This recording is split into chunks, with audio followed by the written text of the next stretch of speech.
fans, and welcome to another edition of NDB Media's Sports Talk with the Guys, home of the Monday Morning Quarterbacks on Saturday. Yes, ladies and gentlemen, good morning, and good morning. It is June 4th, not June 3rd, as listed on the program description. It is June 4th, 2022, and what a glorious morning, huh, folks? It is absolutely phenomenal. I'm the Scorekeeper. This is Sports Talk with the Guys, and we are going and blowing, and we already have people watching us live. Thank you for joining us. Let us know who you are and where you hail from. We'll put you on air, put you on blast, however you'd like. But we've got a lot that we're going to be going over today. So we're going to get to it right now. Thank you for joining us. And we're expecting to have a good time today. We are the home of the internet cesspoolery. There it is. Diana, that one's for you. And we've adopted that. We are now that. So I thank you. I'm going to get right to it. I have a coworker. I already put her on blast right now. She came to visit us this week. And I've known her for some time now. And it was always, it still is professional, but it always was professional. She works in my division and very sharp, a lot of fun, very capable. And I commented that it was always very, very professional up until she made a comment about our fellow engineers. Now, I'm not going to publicly state it because we still work there, but you know of my absolutely high level, I'm butchering English there, my high level of love and respect to my intellectual coworkers. It is absolutely awesome. So I commented, ever since you made that one comment, notice we're best of buds, we're friends on Facebook, we're friends on, not Twitter, but the other one, the one where you just have photos, Instagram and stuff, and we're sharing a lot of videos now. It's a lot of fun. Damn, she is very sharp. And Dan, I want to give you a shout out. I did hijack cesspoolery. So thank you. It is going to stay with us here on Sports Talk with the Guys, but it is what it is. Hopefully I'll be joined by my co-hosts in just a little bit. They have to make a grand entrance, and we'll make sure to accommodate them. It is 61 degrees here in hell. It's going to get to a high of 77, overnight low of 59, right out here in the world headquarters of NDB Media, Pomona, California. And allegedly it says it feels like 61. Well, it says it's 61, but apparently it feels like it. The humidity is 86%. Yeah, I get it. It certainly is. Pressure is 29.9 inches. Visibility is 9 miles. The sun did rise at 5:39 a.m. The wind is heading to the east with a slight northerly slant of 3 miles per hour. Dew point is 57 degrees, so we're just right above that. And, of course, at this hour, the UV index is 0 of 10. And we are in a waxing crescent. What's the difference between a waning and a waxing? Waning is no longer getting any. Waxing is we'll be getting. Oh, I'm sorry. Cesspoolery. We are the internet's home of live cesspoolery. I have to figure out how I'm going to use that one. But anyway, we are doing what we're doing. So, absolutely phenomenal as to what is expected of us today. I'm just babbling. Can you tell? I'm just happy to be here. I've got a lot of stuff going on right now, and I apologize. So let us know who you are and where you hail from, the weather and stuff. Hey, you guys like my NHL jersey? Of course, it's from the team that lost. I'm trying to mix it up. I really only have 4 jerseys. I have a Kings. I have an Angels one where I used to play on an Angels team. Not my high school one. Didn't get to keep that one. It was Angels. And Our Lady Queen of Angels High School Seminary. Go figure. San Bernardino, California. It's no longer there. Closed, but that's all right. I have my Yankee starter jersey, which has a slight rip up here. I've got to get fixed. And then, of course, I have the Dreem jersey, which Dreem gave to me, number 51, a Yankees jersey. So I have 2 Yankees, I have an Angels, and I have the Kings jersey. So I'm heavy on baseball, and now I have a hockey one. Actually, I have another jersey. Okay, I have a T-shirt from Base Invaders when I was playing. Actually, I think I have two T-shirt jerseys from softball teams that I was on. One was the Base Invaders. That one's red. And then I have Rowdy 13 when I was on another team. Oh, my Halcones uniform when I played some semi-pro ball. Yeah. So I have that one as well. But that's a uniform, the Halcones. That's almost Raider-esque colors, but I still like it nevertheless. And good morning, Gridiron Girl. Thank you for the like. Thank you. I hope you're doing well, young lady. And I'm hoping that you're going to be here next week. Dreem is going to be in studio. Yes, I might dress him up with that Star Trek uniform. You know, he's very malleable. Yes, I said it. And I know he's not listening. Or I could dress him up in the Enterprise jumpsuit up there. Oh, my goodness. I'm absolutely horrible. Wretched. Cesspoolery! Home of cesspoolery. But hey, it is what it is. You know, this has become my monologue now for about the first 15 minutes. So I've got to improve my monologue. But very quickly today in sports, we're going to take a quick look at that, ladies and gentlemen. Today, back in 1927, the first Ryder Cup golf, Worcester's, the U.S. beats Great Britain 9.5 to 2.5. Walter Hagen, first American captain. Ted Ray, first Great Britain's. Ooh, I actually said Great British. Oh, that was not a Freudian slip. That was a psycho slip. But anyway, back in 1938, the 70th Belmont, James Stout aboard Pasteurized wins in 2 minutes 29.6. Back in 1958, the San Francisco Giants, Hank Sauer and Bob Schmidt are first in NHL history to hit consecutive pinch-hit homers in a 10-9 win over the Milwaukee Braves. Neato! Back in 1964, LA Dodgers pitcher Sandy Koufax tosses his third career no-hitter, beats the Phillies. Everyone beats the Phillies 3-0 in Philadelphia. And finally, back in 1984, in the 1960 champion, Arnold Palmer fails to qualify for the first U.S. Open Golf Championship for the first time in 32 years. Sorry, Arnie. And, okay, one more. 1988, Rickey Henderson steals 2 bases for a record 249 as a New York Yankee. Wow. Awesome. So if there's a speedster, get in there. There's a chance you can break a record with the Yankees. Sorry. Had to deal with that. I know. Absolutely horrid and wretched. Horrid and wretched. There it is. And good morning, Almighty. What's going on, young man? Not much, Scorekeeper. What's going on with you? Everything, always, nothing, ever, buddy. I see that you are wearing the colors. I always do. But hey, thanks. Wow. So is that the the Indian uniform or the Guardian uniform? This is the Indians, bitch. Now. So. Good morning, Casey. What are you wearing? The losing team, LA Kings. Oh, okay. That makes sense. Yeah, it follows. Well, I'm just surprised no Yankees gear. Dude, I have it all the time. My lanyard. Yes, I said lanyard. My lanyard has the Yankees on it. And everywhere I go, the Yankees are sure to follow. And sure enough, I think the Yankees won yesterday, but we'll get to it. Oh, my goodness. On the Astros, Yordan Alvarez.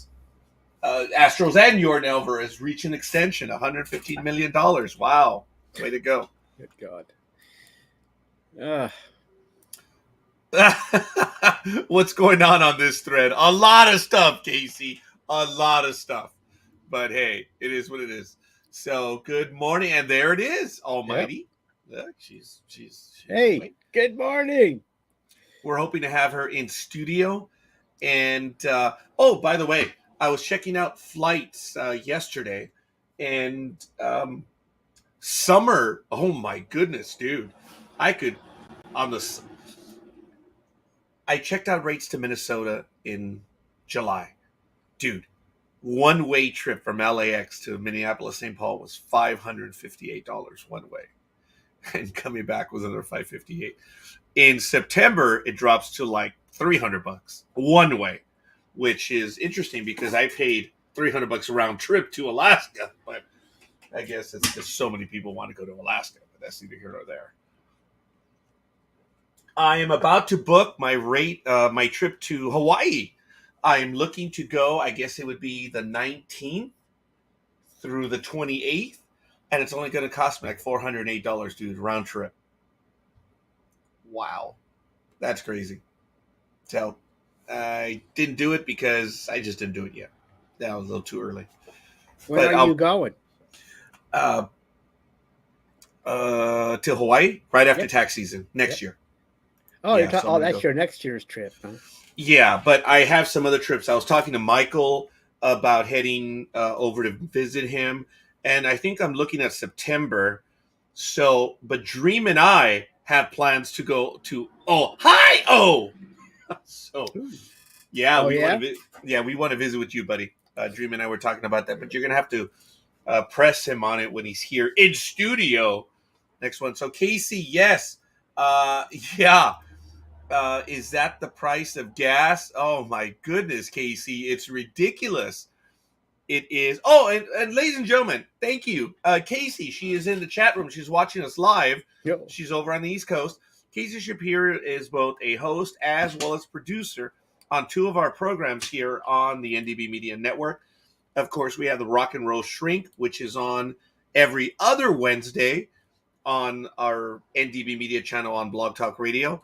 And, of course, we also have, she has an awesome format, which does not translate to video, as she reminds me every time the conversation comes up. This is what Casey's doing. Hey, stupid! It doesn't play on video. It's radio. Of course, she doesn't use that language, but hey, whatever. But shameless plugs. Yeah, I love telling the world that I get bitch slapped all the time. Yes, that's a shameless plug.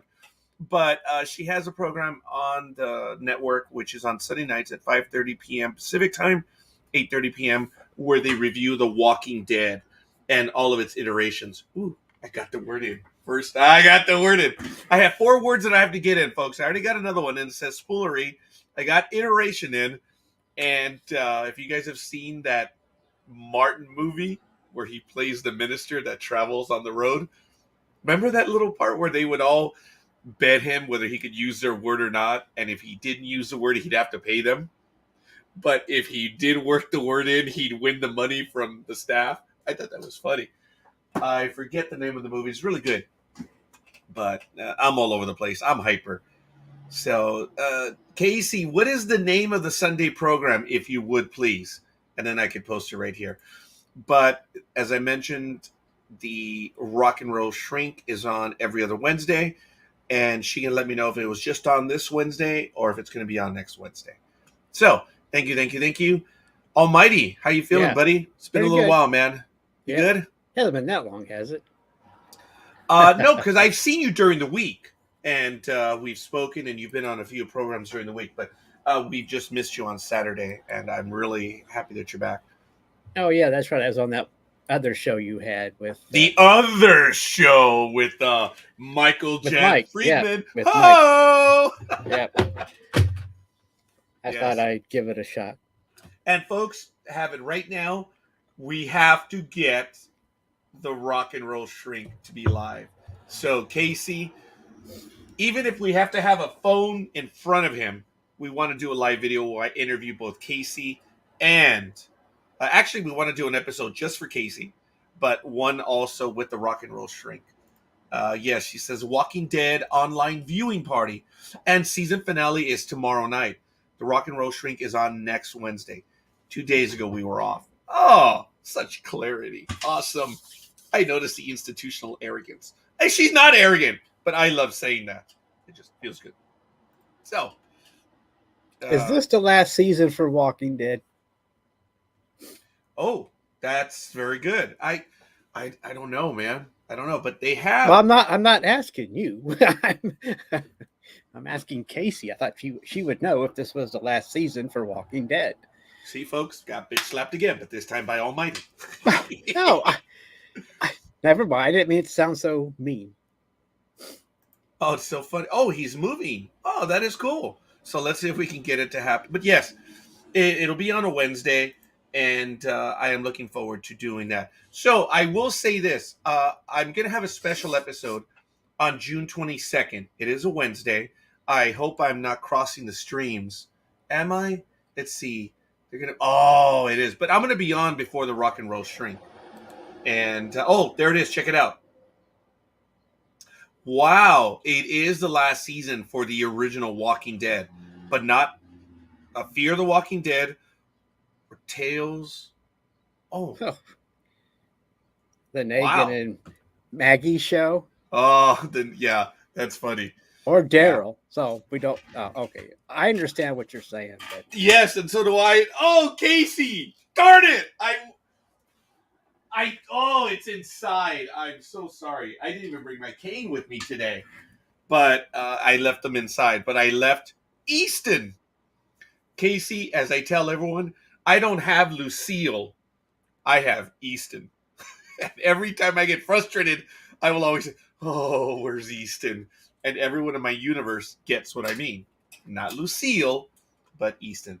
So, Tales of the Walking Dead is a 6-episode miniseries. Wow. All right. So, I do appreciate the update on that one. And let's see if I can get a good one to go. So, in the end of that series, does Maggie finally kill Negan? Get her revenge? Can we hope for that? I'm glad you get that one, Casey. So, Casey, I interrupted. Did you get the question from Almighty? Oh, yeah. Yeah. Would you ask it one more time? I will. I said, is that Maggie and Negan series, is that going to end with Maggie finally killing him and getting her revenge? Huh. Yeah. I don't know what they're going on with that thing. I can't believe they're together. But, you know.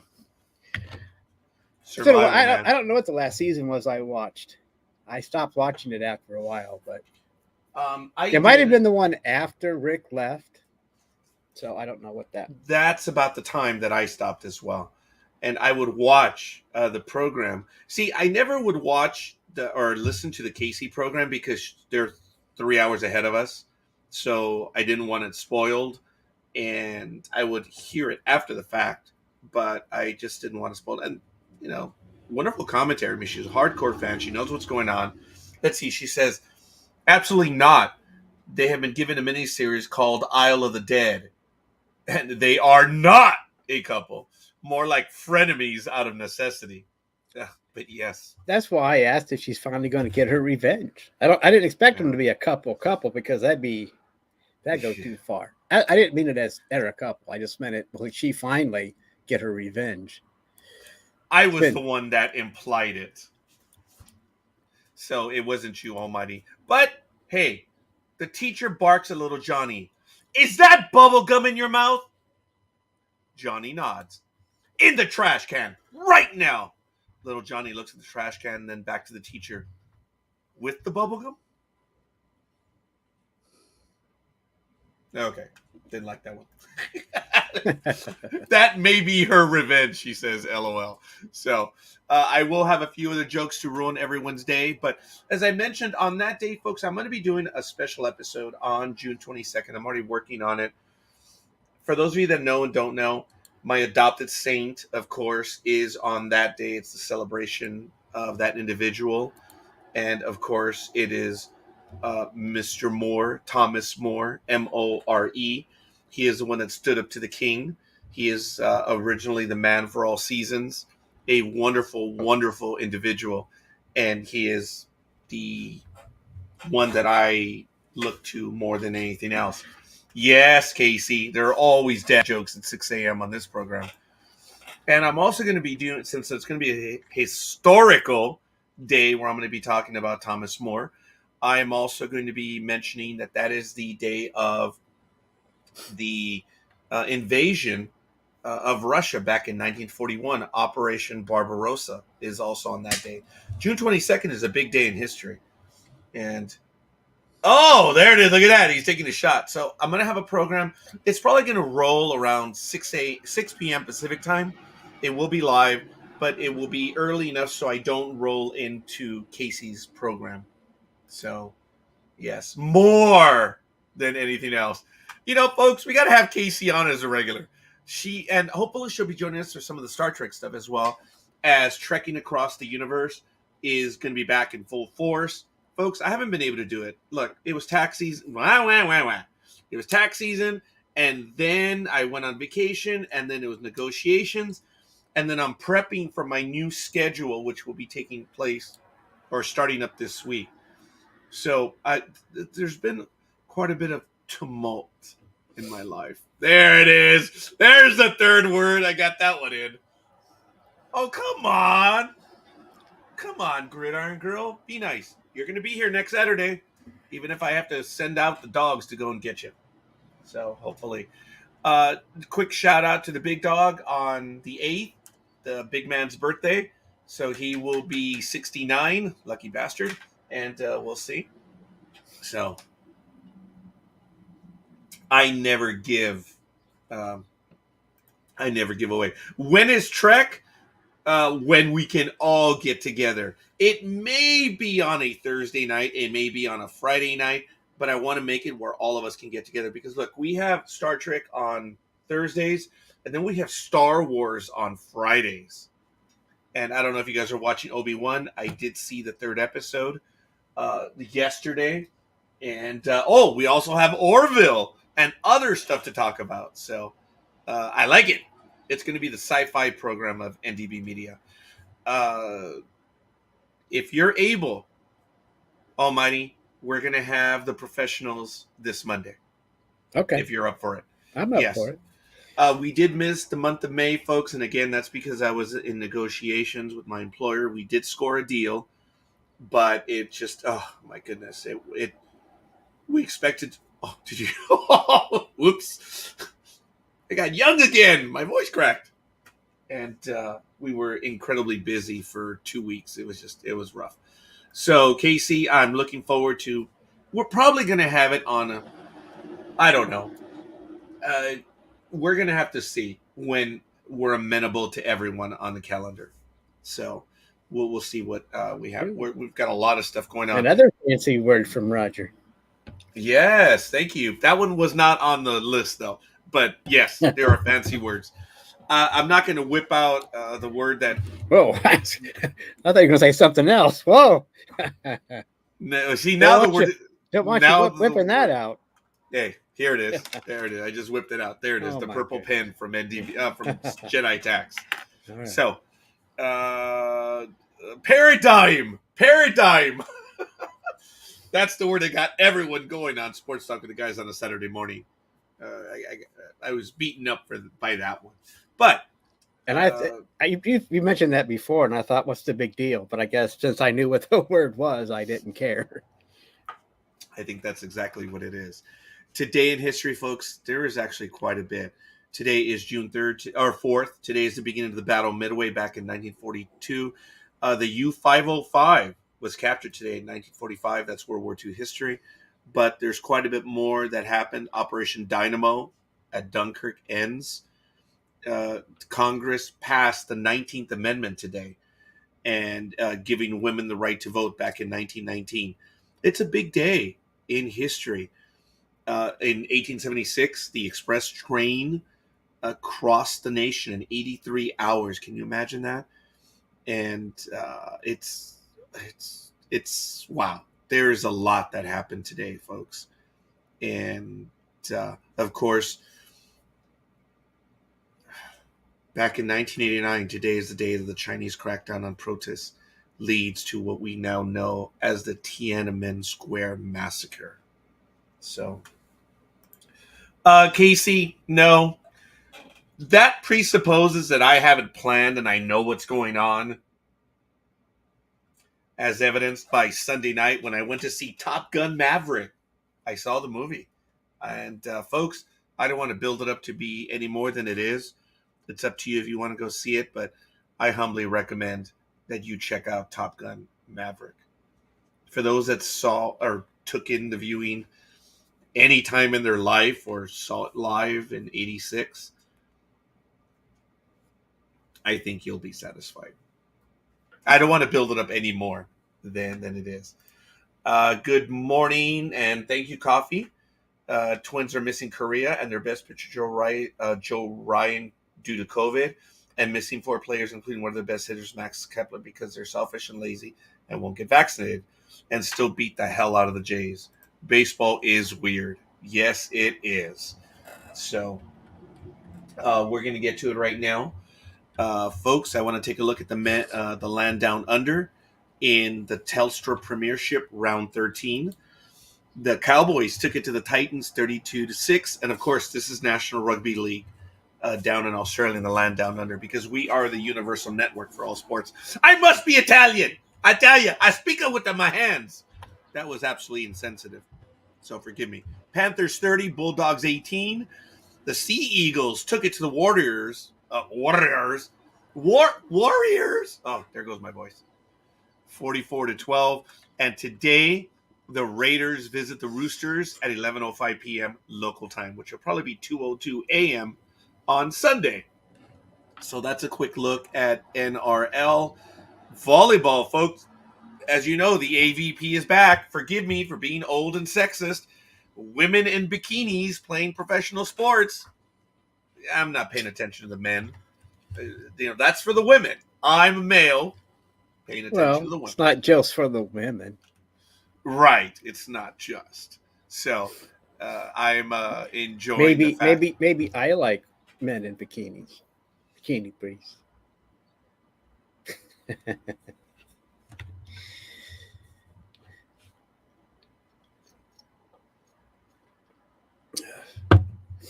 So in the AVP Tour Series, we have the Muskegee Open June 11th through the 12th. So that's going to be next week, folks. The AVP is proud to announce that for the first time since 2009, they're returning to the Great Lakes State, home to the largest beach in western Michigan. The 2022 Tour Series Muskegee Open will provide the sport's up-and-coming athletes with plenty of opportunity to showcase their talents. Yes. So, yes, there it is. Men in Speedos. Yes. Oh, yeah. Yeah, he is the pitching coach for the Dodgers. So, and speaking of being speedy, the man of the hour. What's up, homie Claus? Oh, wait, there we go. We got to do it that way. There you are. What's up, Speedy? What's up, guys? Hey, Speedy. Hey, Almighty. Welcome back. How you doing? I'm doing pretty well right now. Are you ready for Rage in the Cage? Yeah. When is that? Tomorrow. Ooh. So what are we looking at? I guess we can jump right into that right now. What's the deal? What's the marquee event? All of them. Oh, okay. Duh. Sorry. No, Okay. I'm just saying they'll all be at the same ring. Is there anything before Rage in the Cage there, Speedy? Or did I just go into it? No. Well, alrighty then. Gridiron Girl says morning. Okay. Good morning, everyone. No, they're because they. Well, actually, no, because Sunday was the AEW pay-per-view. Tomorrow is the Hell in a Cell pay-per-view. Oh, that's what I meant. Same thing. Yeah. I'm sorry, I got them confused. I meant Sports Hell Talk in a with the Cell. Guys, home of the Monday morning quarterbacks on Saturday. On Saturday, yes. Yeah, I guess Rage in the Cage is MMA, so I apologize. Well, are you ready for that too? Actually, it happened yesterday, so I guess. Oh, my bad. Yeah, maybe they'll take your suggestion and change the name, which let's hope that. Like that's never happened before that I've been wrong, so it's no biggie.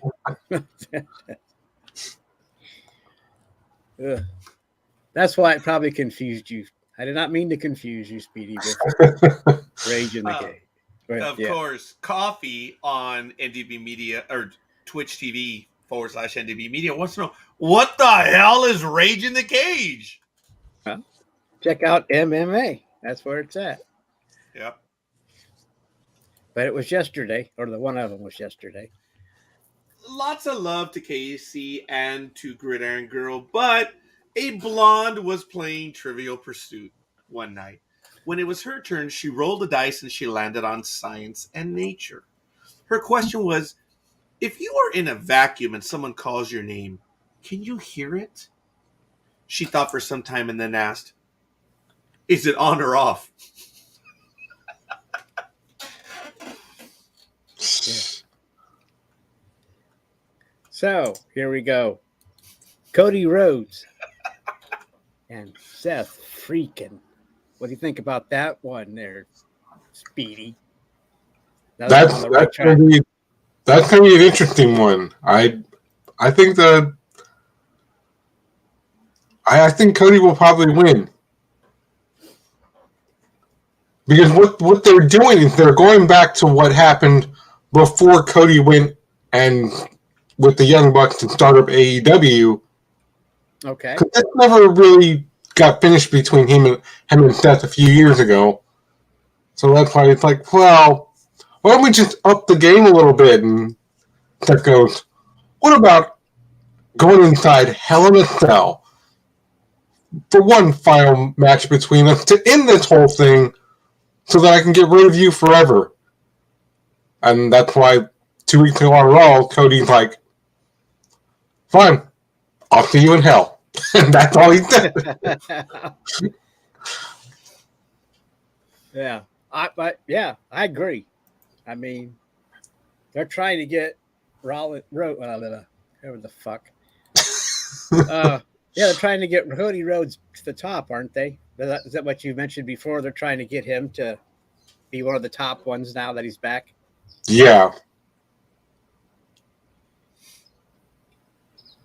Can be very interesting. Got a lot going on, and I like both of them, so it's going to be interesting to watch. And if they should, I expect a good bout of wrestling and a lot of shit going on in the ring. So, is that going to be one of the last one? The last bout of the Rage in the Rage in the Cage. Even I got that one. I don't know. I guess Almighty woke up with Rage in the Cage on his mind this morning for some reason. Hey, good for him. Good for him. He's got his priorities straight. If I can go back in time, I'd watch it, but I can't. Not yet. I'm still working on it. I can't find my flex capacitor. I must have lost it somewhere, and I'm still looking for it. I will say it was funny. What did I watch? Oh, folks, I was watching an episode of Star Trek Picard, and they were talking about going back in time, and Leah Thompson was in the episode. Oh my God, from Back to the Future. I thought it was so hilarious. Oh my God. She? It was, yes. Which episode is that? I think it was episode 6 or 7. I'll find it again. I just saw it last night. I have not gotten that far, but yeah. I'm sorry. I'm catching up on Picard because I got to watch Strange New Worlds, which I'm behind on. That's why we haven't had an episode of Trek. But anyway, I'm not caught up on both of those yet. I still got a few to go, but yes, I got today and tomorrow, and then before the professionals, I got to get my tie out, get it. Yeah, folks, it was so cool. She did the Vulcan theme too, but it was just absolutely hilarious. Leah Thompson in a time-traveling episode of Star Trek. Freaking hilarious. It was just damn funny. I'm sorry. If you haven't seen it by now, well, you're Roger times 3. So whatever. Casey, how many blonde jokes are there? I'm sure she'll tell us right now, but we shall see. But folks, we are having a wonderful morning here on Sports Talk with the Guys, home of the Monday Morning Quarterbacks on Saturday. We're going to get to quite a bit of the other sports that we talk about today, but I do want to mention that I have to burp. I'm so sorry. Hey, it is what it is. Of course, we do have PGA as well this morning, the U.S. Women's Open, June 1st to the 5th in Southern Pines, North Carolina. Minjee Lee is tied with Mina Harrigan for the lead at -9, 133. And tied for third is, of course, Hee-Jin Choi, and Anna Nordquist at -7 and 135. Of course, Casey has a perfect answer. How many blonde jokes are there? None! They're all absolutely true. And yes, she says I can say this. That's why I said with respect to Casey and Gridiron Girl, our resident blondes right here today. So absolutely awesome. Casey, you are far from that stereotype. I don't know how many damn degrees Casey has. How many fingers do we have? There's a thumb and 4 fingers. So don't be dumbasses. Okay. So don't tell me it's 5. Roger, are you going to do an STD show? Yeah, of course I am. Sure, why not? Star Trek Discovery? Yes, STD. I mean, come on, man. Yes. Yes, I prefer blonde emeritus. She is so, what is the word? Casey is the antithesis of Roger, whereas she is genuinely humble, and I never pretend to be humble. That's the difference. What? Oh. Yeah. She is genuinely humble, and I never pretend to be. So, she is. She's very smart. I will always go back to Myers-Briggs. That's an inside joke. It's an STD show. Yeah, Star Trek Discovery. I've avoided doing Star Trek Discovery because the temptation to doing STD is just a little too much. And besides, if I write STD, I'm taking away from Almighty Sports Show. How are you? We weren't about STDs. I don't. No, but you were about ASS. So. But that doesn't take away from my. Oh, for crying out loud. Good morning, Nick. Thank you. Nick Valenta is watching us live. Thank you, young man. Speaking of another educated individual, folks, if you do know him or do not, Nick Valente is doing many things in the world, and he's running a website which is of a great deal of interest and import. There it is. I used it again. Oh, sorry. I hit Facebook. And I'm hearing myself all over again. Oh, disgusting. So it is, oh my goodness. And now I don't remember. Quad Coalition of Sciences. Oh, damn it. I know I got it wrong. I have to find it. Oh, wow. I believe that's it. And I know I'm getting it wrong. But it's there. There's a Quad Coalition of Sciences. Yes, folks. You should check it out. Here's the Facebook page. I'm going to put it in the chat room. Really good stuff. And it's right there. Let me go ahead and place it. There's the link if you want to head on over there. They do good stuff right here. And he's been on our program both as a guest, or I should say on this network, both as a guest and as a co-host. And Nick, you're more than welcome to join us whenever you like, buddy. You already have that invite, man. So very quickly, yes, the Colorado Avalanche are up 2-0 over the Rangers. So game 3 is in Edmonton tonight. Thank you. Yes, I saw that. And Casey said, "You're never going to get over learning the Myers-Briggs, are you?" Is doo-doo. Are you? No! I'm never going to get over it. I'm an INTJ! And right now, Casey, I imagine, is at her computer and the mind's like, any intellectual respect that I had from Casey was lost when she found out that I was a Myers-Briggs aficionado. And if you guys don't know what Myers-Briggs is, you guys can look it up and waste your time like the rest of us do that follow Myers-Briggs. There, I said it, Casey. You're an ENTJ? You're an ENTJ. That's funny. So we threw out 4 letters. I won't bore you any more than I normally will, but an INTJ is the introvert, the thinking person of the NTJ series.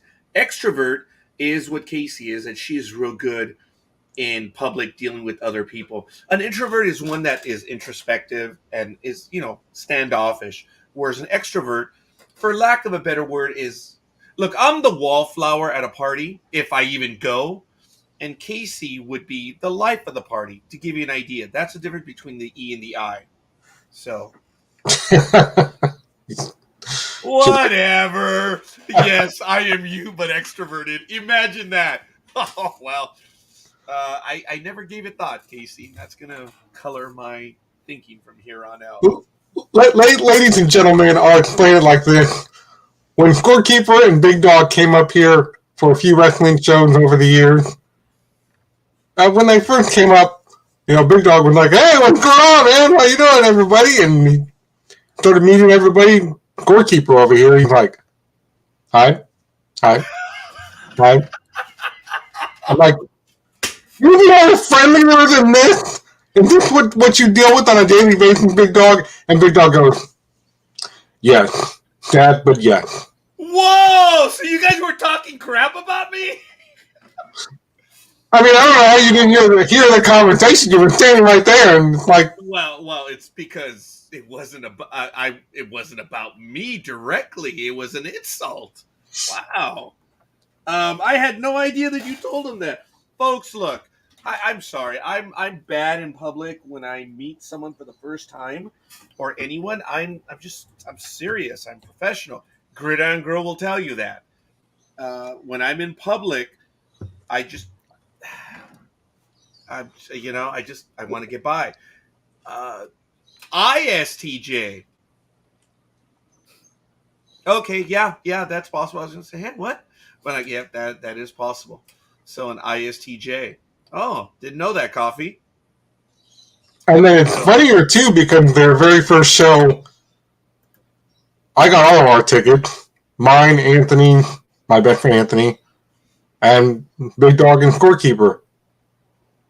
And I'm like, here's your ticket. And Scorekeeper's like, front row. And he looks around and sees all these metal chairs and goes, okay. Yes. But then a week later, here on the show, you were like, I am never again. Those metal chairs hurt. I'm like, well, what did you expect? Walking into some comfortable mega church and seeing a bunch of places to sit down that are cool? No, not wrestling. Okay, well, first of all, I've never been to a mega church, and I'm just used to having a tiny bit of fake padding, okay, or plastic chair, not metal. And don't get me wrong, I had a blast, and you know that, Speedy, but I said never again am I going to sit on the metal chair. I will bring a cushion. I said that. Yeah. Bring your 666 seat cushion with you. That never sees the light of day. But yeah, I didn't realize that you had that impression of me, Speedy. That's interesting, but it's just the way I am, folks. I'm so sorry. In private, when I know people, I guess here it's a safe zone. I get to be whoever I am. I did think about that, folks, and I probably owe an apology. And I'm gonna take. Yeah, okay. Actually, I'm not gonna go down that road, but. Okay. If the individual is watching that I met on Sunday, yeah, they're like, that's not the person I met. The person that if this person is watching the videos, that's not the person I met on Sunday. And I think that's what Speedy would say as well, right? The person that you meet in private is not the person that I'm here, right? Right. Yeah. So. But your second, your third, your fourth show, you started coming around. You were like, hey, this is kind of cool. And I just, yeah, it's just the way I am right there. except the one Halloween show, which, I mean, that was a Halloween show, but I didn't expect a friend of mine to make his wrestling debut when he came out dressed as that chicken. I'm like, wait, why is there a chicken coming out here? And he gets in the ring, and then they smash him, and they take off his mask. I'm like, oh!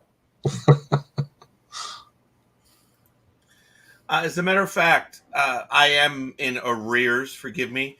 My godson's birthday was yesterday, and I have to make up for it big time. I'm going to have to reach out to him today. It's just yesterday. Folks, it was a difficult week. I got home every day and I was out like a light.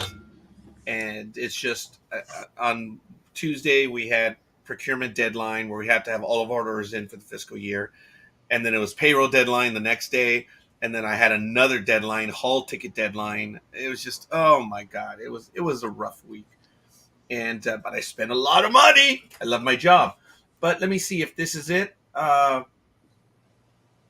Okay, no, this is what's coming up, right? That's tomorrow, Hell in a Cell. Yeah. That's Yeah, there it is. Yeah. So, yeah, that's a big deal. But here it is, folks. There he is. There, my godson is in this image, and I'm going to be there that day on July 23rd. He is in the image, and I said, if you're able to find out who he is and the online name that he uses, we will hand out a Starbucks card. I already identified him. If you take a look at this promo image, and you start with the person at the very top on the left, and then he's like pointing, you can see his elbow. The one to the right of him has his right arm out, and the third one from the left, that's him. That is my godson right there. He's already made his debut, but he will be at this event, and I'm looking forward to being there. And it was his birthday yesterday, so I got to make up for it.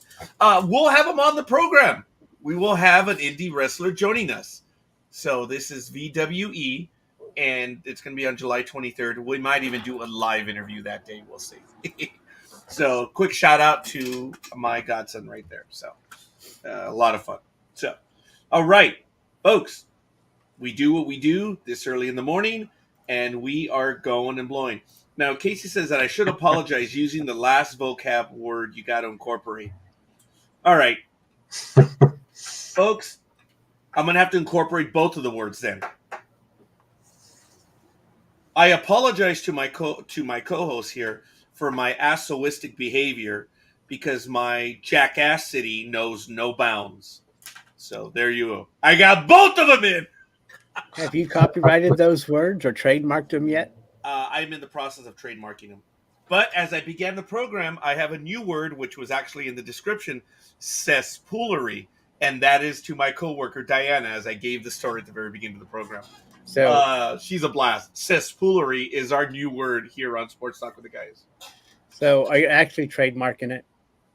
The jackassity, yes. Assoistic, I haven't tried. So how far are you in the process of doing that? Do you want to speak to my attorneys? Yeah. I should speak to your attorneys. Oh, okay, hold on. Let me find his number. I might have to play some hardball. Here he is. His number is 1-800-BLOW-ME. So there we go. Okay. Well, he's a good lawyer, I hear. You'll find out in the conference room how good he is at blow me. So, yeah.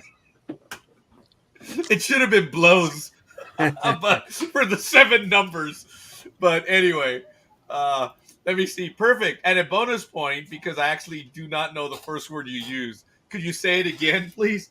Cesspoolery. Cesspoolery. So that's the first one that I used today. Segue to baseball. Yes, we're about to get to it right now because he put on his baseball cap. So really good stuff, folks. We are going to be going into it right now. In baseball, we've actually had quite a few bits of things that have happened this week. But as usual and tradition, we're going to go over what happened last night in Major League Baseball. So I ask you to bear with me one moment. And here we go. Yeah, here we go. Yesterday on Friday, the Cardinals 14, Cubs 5. And I hate it when the ads show up. Nationals 8-5 over the Commies. The hated ones 15-6 over Miami. The Indians doubled up on the Orioles 6-3. The Diamondbacks edged the Pirates 8-6.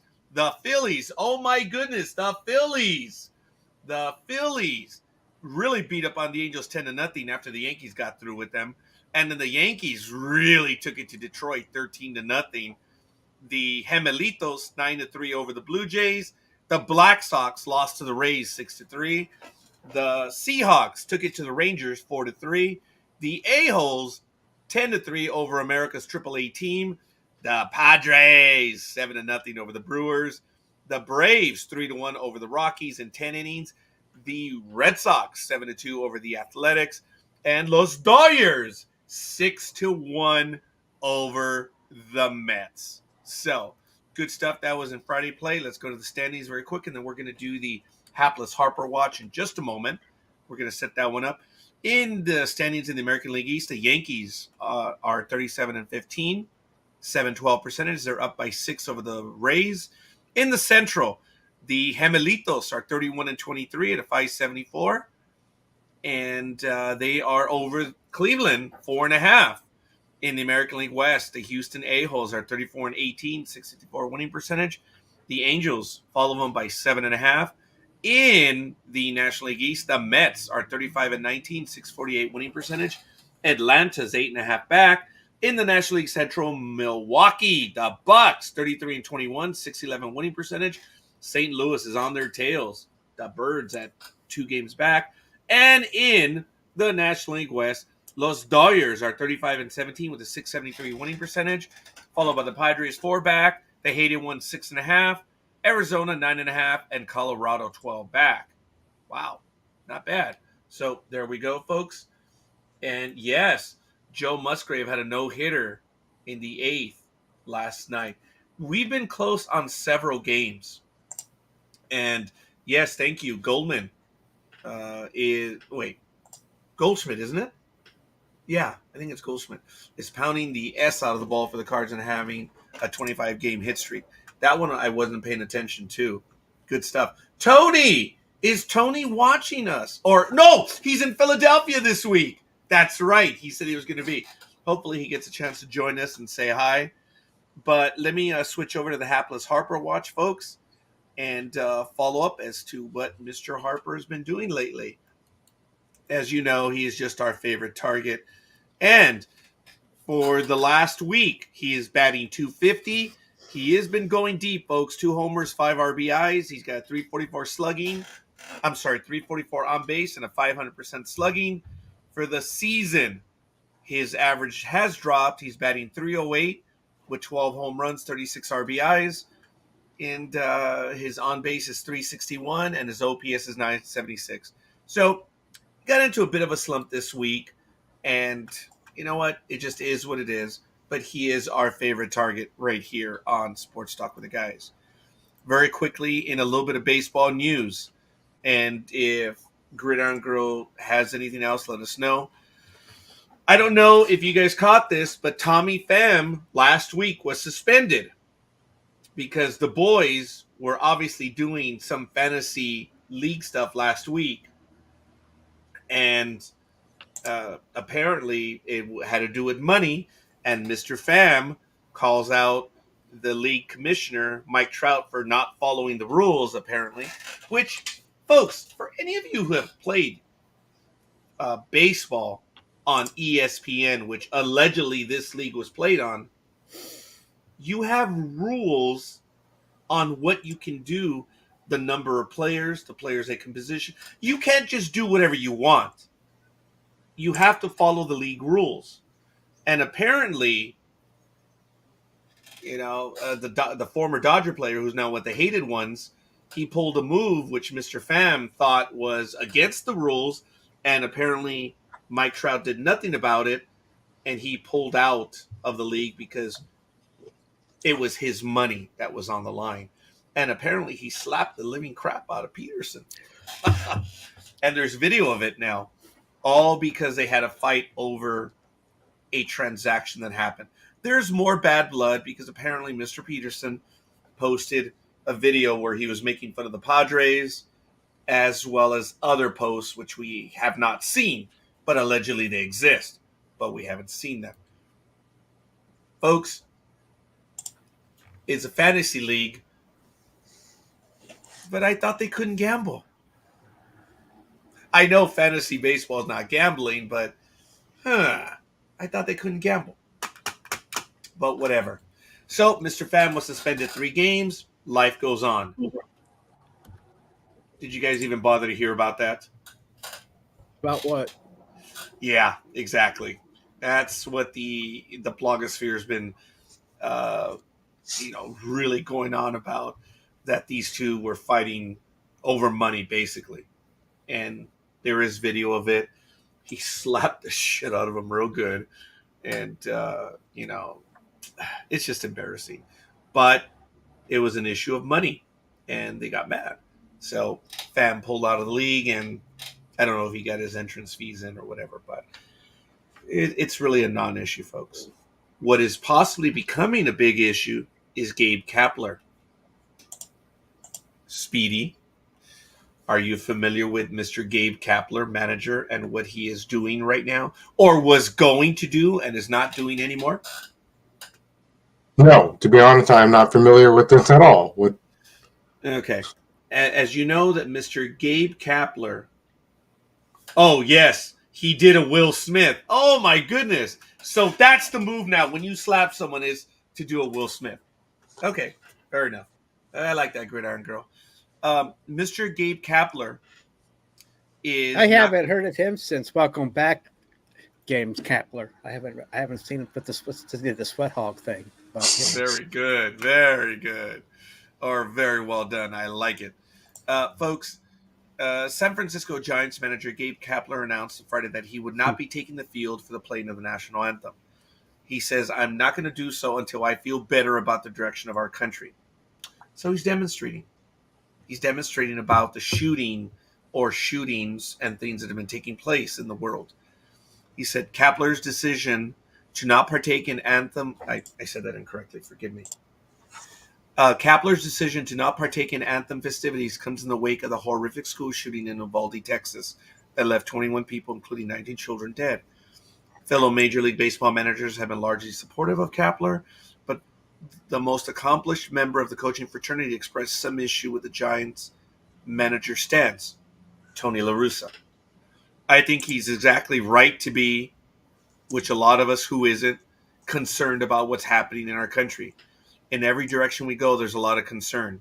He's right there. Chicago White Sox manager Tony La Russa said of Kapler. Where I disagree is that the flag and the anthem are not appropriate places to try to voice your objections. I think you go directly to the causes that really bothers you about the direction of the country. The 77-year-old Baseball Hall of Famer said he likes and has great respect for Kapler, but that in his view, such a demonstration is disrespectful to members and veterans of the United States Armed Forces. All right, folks. We've had, starting in the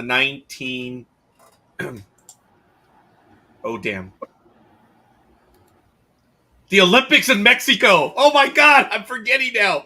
Was it 56 or 76? I forget. But when the two athletes held up the fists in protest, really started there. At least the modern ones, in my humble opinion.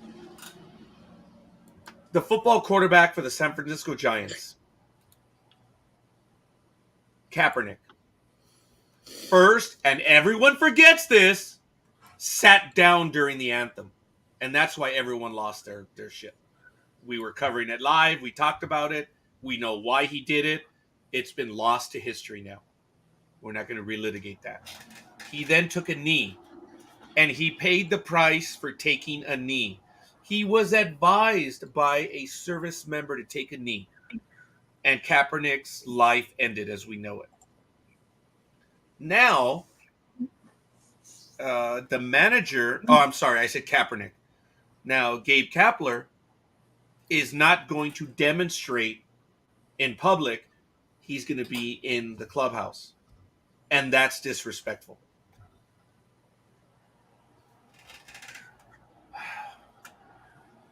Speedy, your thoughts on that? I mean, he's not publicly taking a knee, sitting down, holding his arms over his chest, in front of him. I mean, what's the deal? And now they're giving him crap. Well, one person has. There is no outrage, folks. No outrage whatsoever. And remember, and sorry, Speedy, wasn't it the Dallas Cowboys? Remind me, gentlemen. Didn't the Cowboys say that they were going to stay in the locker room while the national anthem was sung? were they the team or was it someone else? And the president at the time lost his quaff, whatever it was, queef, and said that they should all be fired for disrespecting the flag. Now, Yep. Gabe Kapler, it was, wasn't it? You got to understand, this is part of Trump's vendetta against the NFL because they wouldn't let him have an NFL team. So, you know how Trump is when it comes to this crap. So he said they all must be fired, which of course is in breach of the First Amendment. So, but you know, when it comes to the Constitution, Trump wavers a little bit on each one of those. Yeah, no kidding. But Casey, you're right. I do apologize. Casey, thank you for joining us. Have a good rest of your day. And The Walking Dead tomorrow at 8:30 p.m. Eastern Time, 5:30 p.m. Pacific Time on blogtalkradio.com/NDB Media. So the program is there live. Check it out. It's a lot of fun, folks. Thank you, Casey. Hope you enjoy the rest of your day. And we will be having her on the network as well as the Rock and Roll Shrink joining us for an interview very, very soon. Speedy, that's your team, even though we all know it's the Athletics. What's your comment on that? Because Coffee has it, the flag and anthem have nothing to do with baseball and don't need to be there, period. Those are his thoughts. He's now in the dugout. But I believe he reversed course on that for Memorial Day weekend. So... Yeah, I remember hearing something about this, but I didn't, put the two and two together that, it's for the Giants, and this is their problem now. Well, to be honest, I'll just say it. I am disappointed in this because it is my team. But he should at least have, because it's only a few seconds. When the Cowboys said that they weren't going to do this anymore, that's one of the first things I said. That it's only a few seconds where you stand up and you honor the flag, and then if you're a fan, you sit back down and enjoy the game. But if you're a player, then you put your hat on, you get your glove, or if you're a batter, you get your bat and you get out there and do it, and you handle business.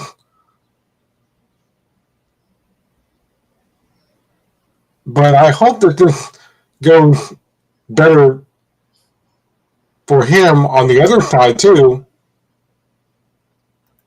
because we know how the league is. They're going to be like, well, can you just at least wait a few seconds, because we don't want crap coming down on us, even though they already are.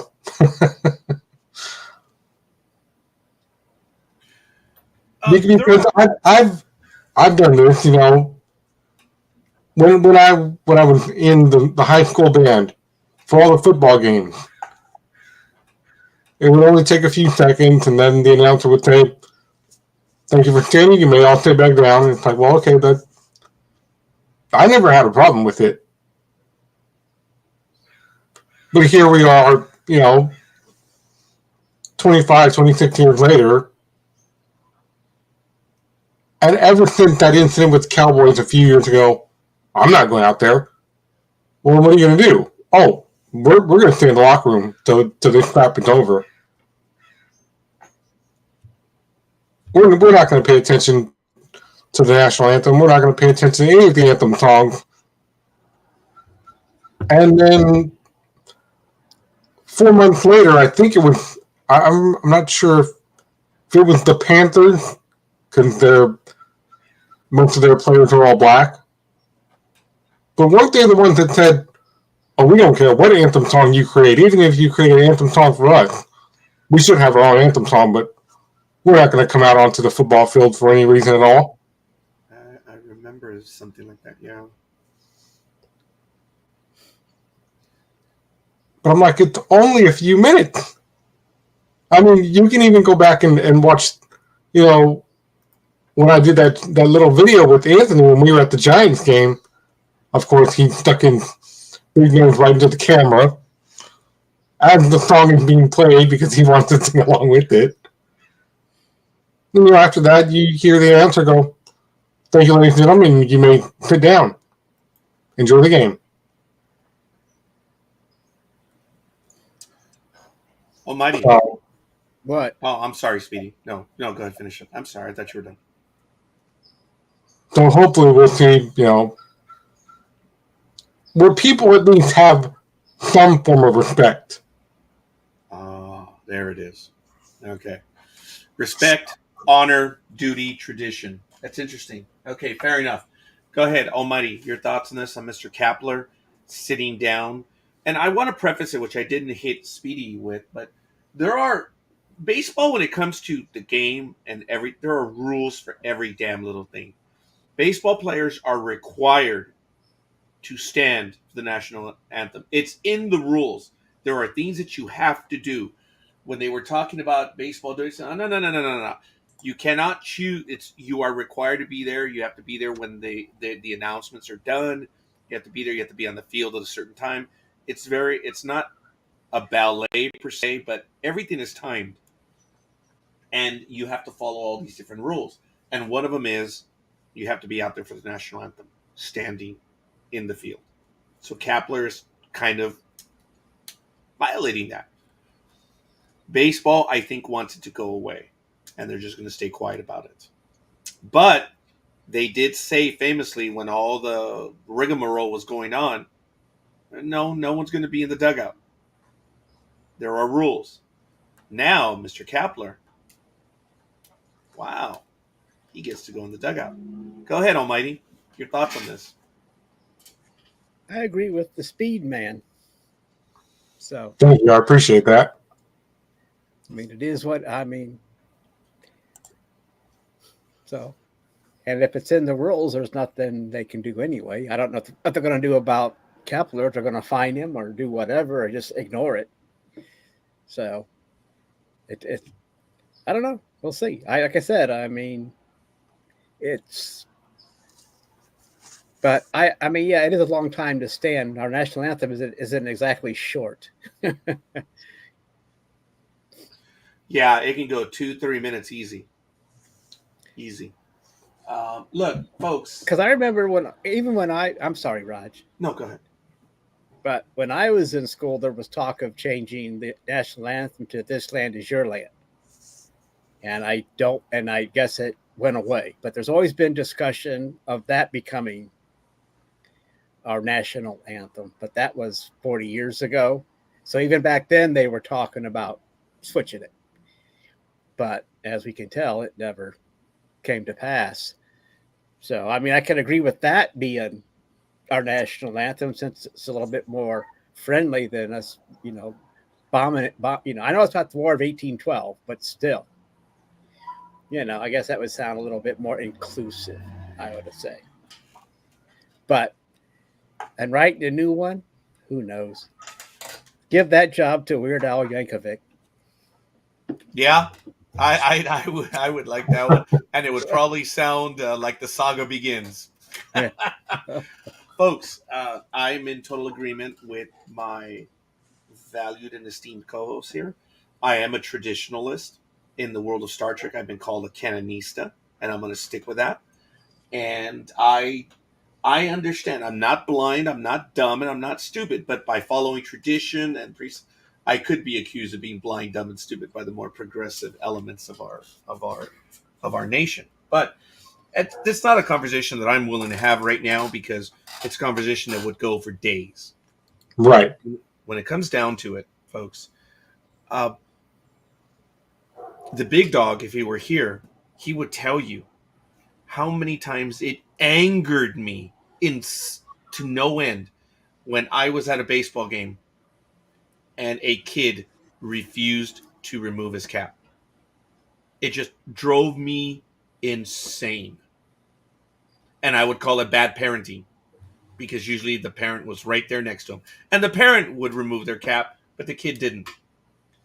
Look, it's not even a question, but when we went to a baseball game, My daughters, if they had a cap on, they were right next to me, and I said, remove your caps. I didn't ask them. As a matter of fact, I didn't even need to ask them because most of the time they would remove it. If they didn't, it's because they forgot, and I would just tell them, remove your cap. I wouldn't say please. I wouldn't say, oh, would you? Remove your cap. And they did. But more often than not, I didn't have to be that way. So we are going to differ, Coffee, on our views on this. Yeah. Now, again, there's way more to this conversation which we've had about the national anthem itself.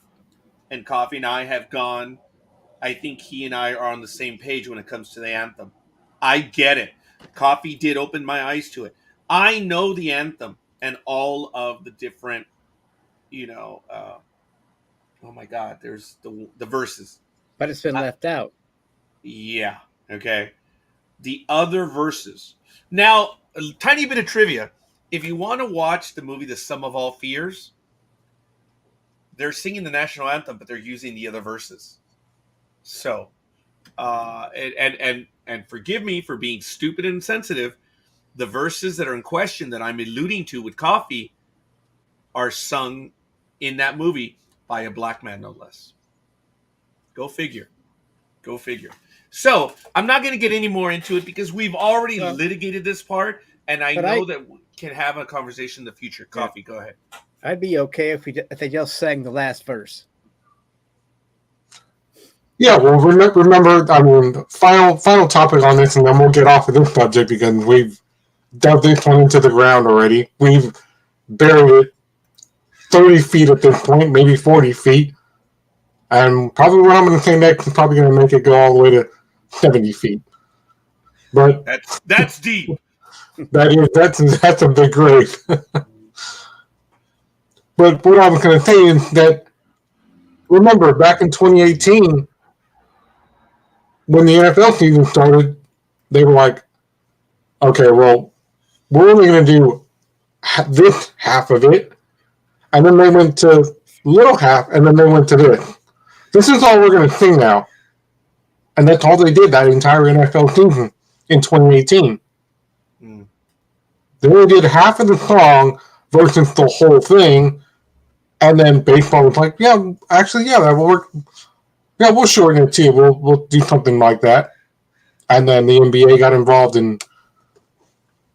Of course, WWE is going to be like, Lillian Garcia, can you go out there and sing the song, but, the way you sing America the Beautiful too, cut some of that out. And she's like, okay. Because Lillian Garcia can sing anything. But yeah, so that's what they did. But here we are now, and people still aren't happy. They're like, I'm going to sit in the locker room. I'm going to sit in the dugout. Which brings me back to my original point of it's still long, but it's not that long now. Oh, that's it. That's Roger's problem too. It's not that long, but on the contrary, young man. I always wondered why I was so blessed, and when I did my Ancestry.com, I am 3% Bantu, people. I now know why. Thank you. And I thank not my progeny, but my predecessors. I always wondered why I was so well endowed, and now I know. 3% Bantu people. Okay. I didn't know we were going to start you bragging, so I was going to. Oh, I used that one that night. I even joked about it. I was like, I always wondered why. Anyway, but the joke is also those that brag, So I'm just messing around, folks. Just because it came up. But very quickly, Coffee did comment about this, and I want to get to it right now. In hockey, folks, the Avs score on 3 consecutive shots, and the top the Oilers for 2-0 series lead right now. We'll get into some more coffee right now. I'm sorry, I didn't mean that. We'll get into some more hockey right now in just a moment. There is an article which I am going to go ahead and post, and it's right there about the top 25 unrestricted NHL free agents. And I'm going to copy it over to my co-host right now. They can take a look at it if they like. I'm not going to get into it anymore because of where we are in the playoffs in the NHL. But there it is. Congratulations to them. They're up 2-0, and we're going back to Edmonton, I believe. And Coffee did clarify that. They're on their way back. So in basketball, what a stunning upset. Boston took game one, and they did it with a massive third quarter, and they ended up putting them away. They, as the big dog loves to say, they stole game one. I don't know how much of a steal if it's almost par for the course, folks. It's just it happens a lot in basketball. It's really a shame that the home team, the favorite team, loses at home. It happens more often than I care to admit. It's not even a steal anymore, but it is what it is. And right now, Boston is up 1-0. A lot of people are saying that Golden State's going to take game 2 and even game 3. Almighty, I am a prognosticator, which I refuse to be, but damn, that's some damn good prognostication, huh? That they're already calling games 2 and 3 for Golden State. Wow. We'll see. Yeah, we'll see. I mean, if it were up to these idiots, we'd already be in game 4. Come on, folks. You got to play the games. Folks, that's why I'm against prognostication, because number 1, you look stupid, and 2, you look stupid, and 3, if you guess right, you just guessed. That is no skill whatsoever. Yeah, on Thursday we had a special quick meeting. It was really, really quick right before we opened the store, and my boss was like, "Everybody up front, this won't take long. This won't take long." Then it was just a quick raffle to get a Marshall's bag for free, but it cost a lot of money, like $60, $70. But he auctioned it off in a raffle, and he goes, "This is between one letter and one number," and it ended up being about the Warriors, because they were playing on Thursday night. Tonight's the playoffs, and go Warriors. And everybody's like, "Yeah, go Warriors." I'm like, "Nah, basketball." Because like I've said many times, I don't know what happened. In 2009, for whatever reason, I just stopped caring about basketball. I'm like, not interested anymore. I mean, when I play with my friends, it's fun and interesting, but watching it, and I don't know anymore. No, I hear you. And it's all good. I'm not sure if you guys have any other basketball things that you want to discuss, but I have 2 more that I want to get to real quick. NASCAR, Denny Hamlin holds off teammate to win the Coca-Cola 600. Sonoma is next week.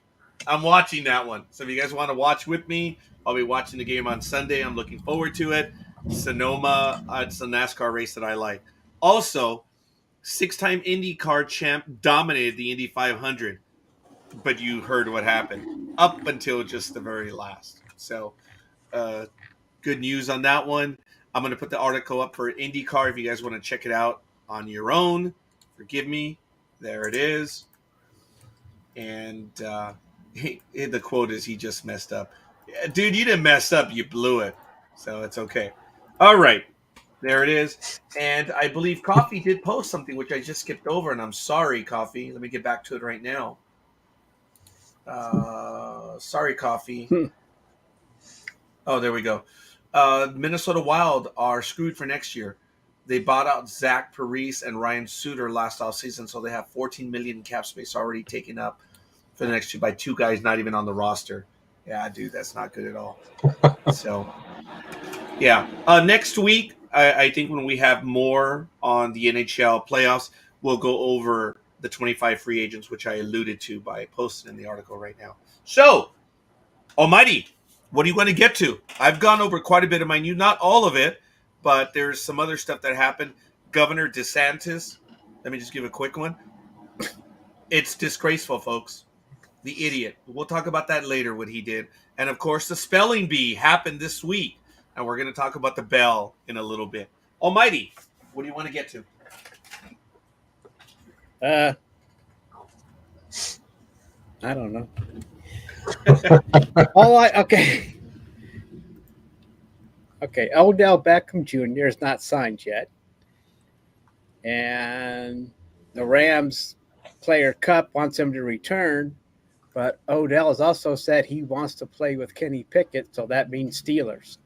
Oh, okay. So these are just from the rumor mill, so don't take my. So if I'm wrong, I can claim rumor this time. I can't, And I think, and as far as Baker Mayfield goes, he's going to join Rage in a Cage. So. Oh, there you go with that name again. And he's gonna fight Cody Rhodes. So that should be a good match. I think this is what Steve Austin felt, ladies and gentlemen, when him and Mike Tyson at WrestleMania 14, they had a whole week to spend with each other, and that whole week they were going back and forth because Mike Tyson actually kept getting his name wrong because he was like, well, everybody was trying to help Mike Tyson along. This is how you cut a promo, and when you cut the promo, just, be yourself. But towards the end of the promo, he's in the hotel room with Steve Austin. He goes, all right, yeah, I'm gonna beat this guy up. It's cold stone. But he's gonna go backwards. And finally, Steve just, he told the camera crew in the hotel room, cut it. Because they had to have a moment, and he goes, damn it, Mike. It's 2 syllables. Well, 4 syllables, but get it straight. It's Stone Cold Steve Austin, not Cold Stone Austin. It's Stone Cold Steve Austin. And finally, later on, when they just videotaped it just to save it, just in case, he actually got it right. He goes, I'm going to beat him up. I'm going to take out Stone Cold Steve Austin. And they were like, yes, finally. Stone Cold's like, now you got it, kid. There you go. That's the way you do it. Yeah, but Mike Tyson probably has all that brain damage from all the hits he's taken. So you got to give him a break. And plus, who knows what disease he got when he bit off that ear. So I remember that. Because also this week, there's a little thing that I posted on Facebook where everybody showed up to this boxing event, and it's kind of like it kind of happened like the 2005 UFC fight, where everybody jammed into the arena and they're like, oh, this is going to be a long fight. We got this big long night ahead of us. But that 2005 UFC fight lasted for 55 seconds. That was it. This week, there was a boxing event that took place, and the guy was already knocked out in 15 seconds. And they're like, that's it? They're like, yep, that's it. Go home. Everybody, show's over. Could you imagine? I know Scorekeeper would be pissed if you're paying pay-per-view prices for a huge event, but it only goes for 15 seconds because the guy already got knocked out. What did you pay your pay-per-view money of $60 to $70 for? To watch a huge fight, but it's already over, and they basically told everybody, show's over, go home.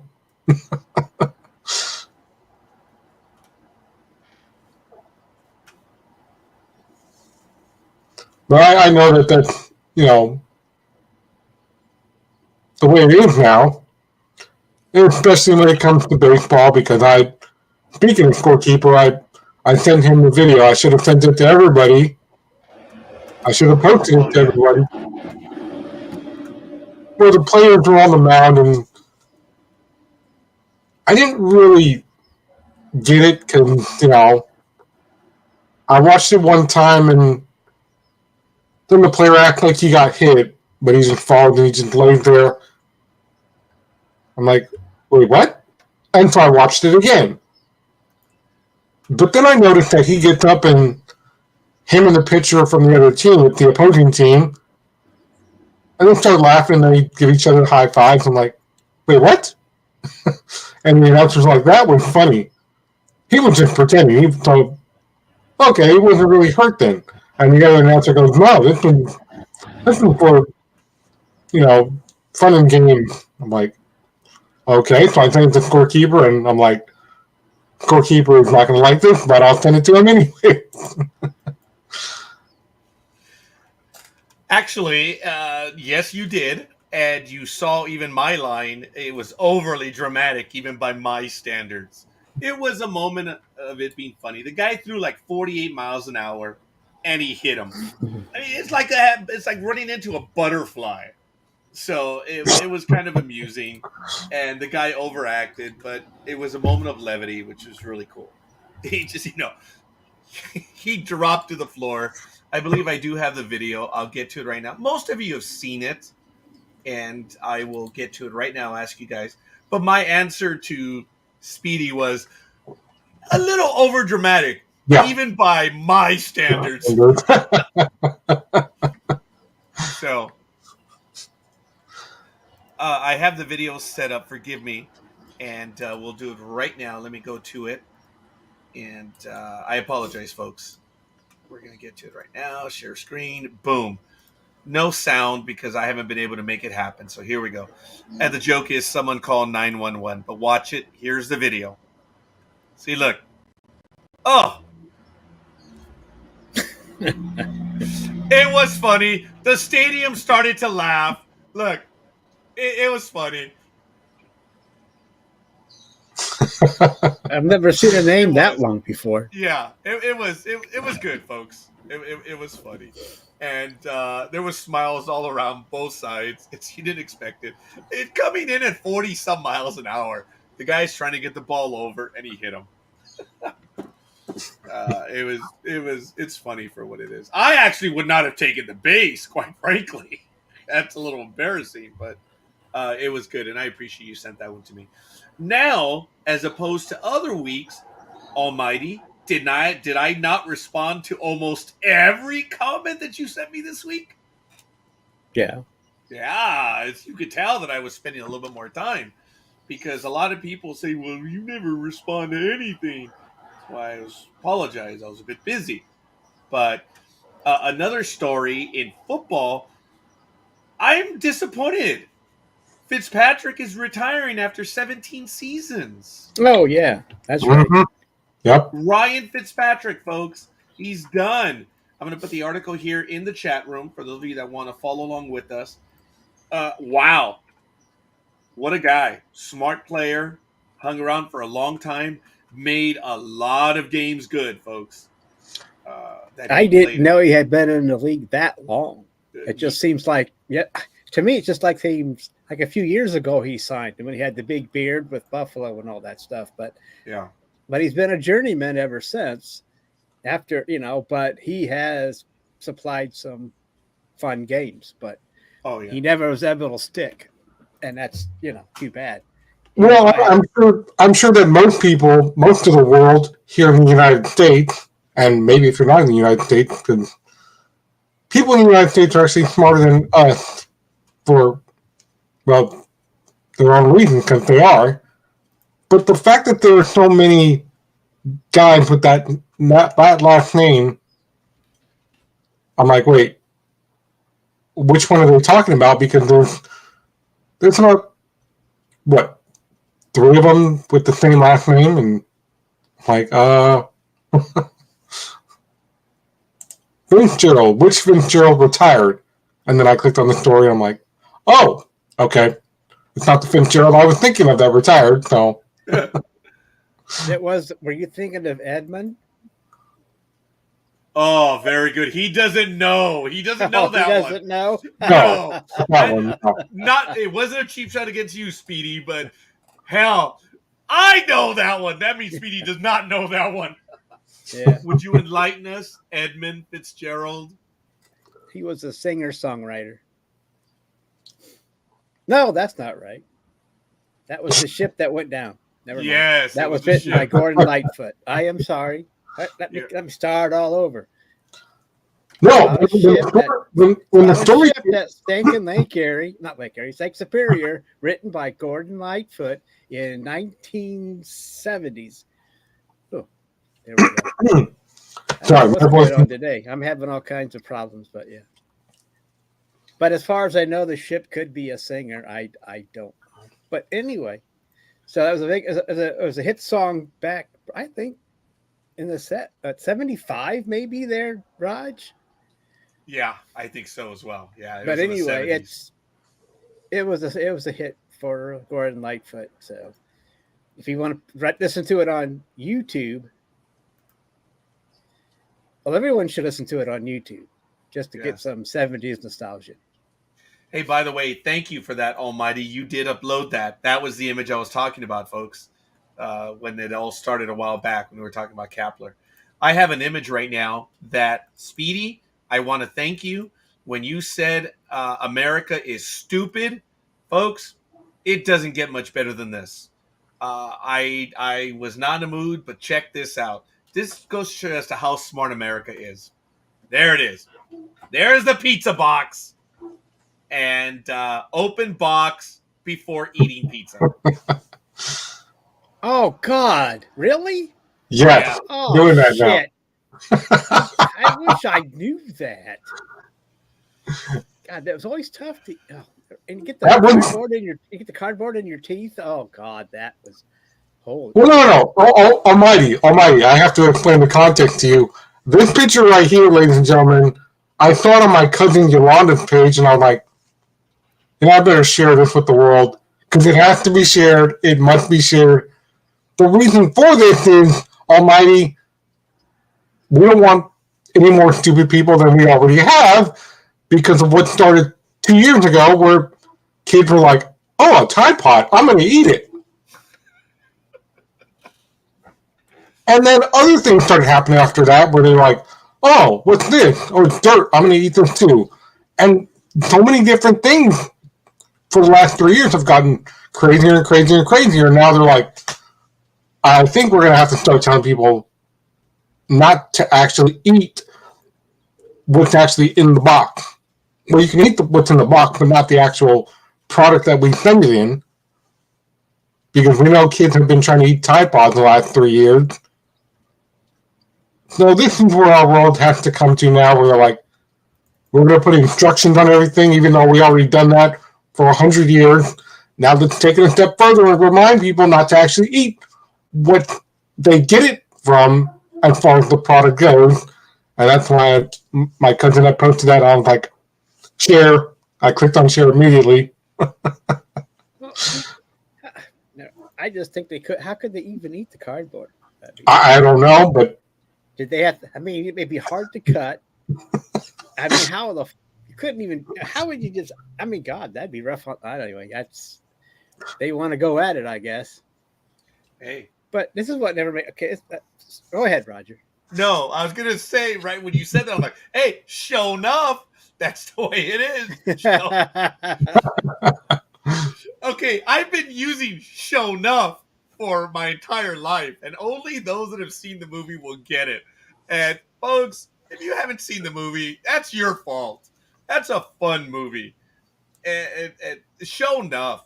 That's 1981. Enter the Last Dragon. If you haven't seen it, that's your fault. But Enter the Last Dragon? Enter the Last Dragon. I understand that he just passed away.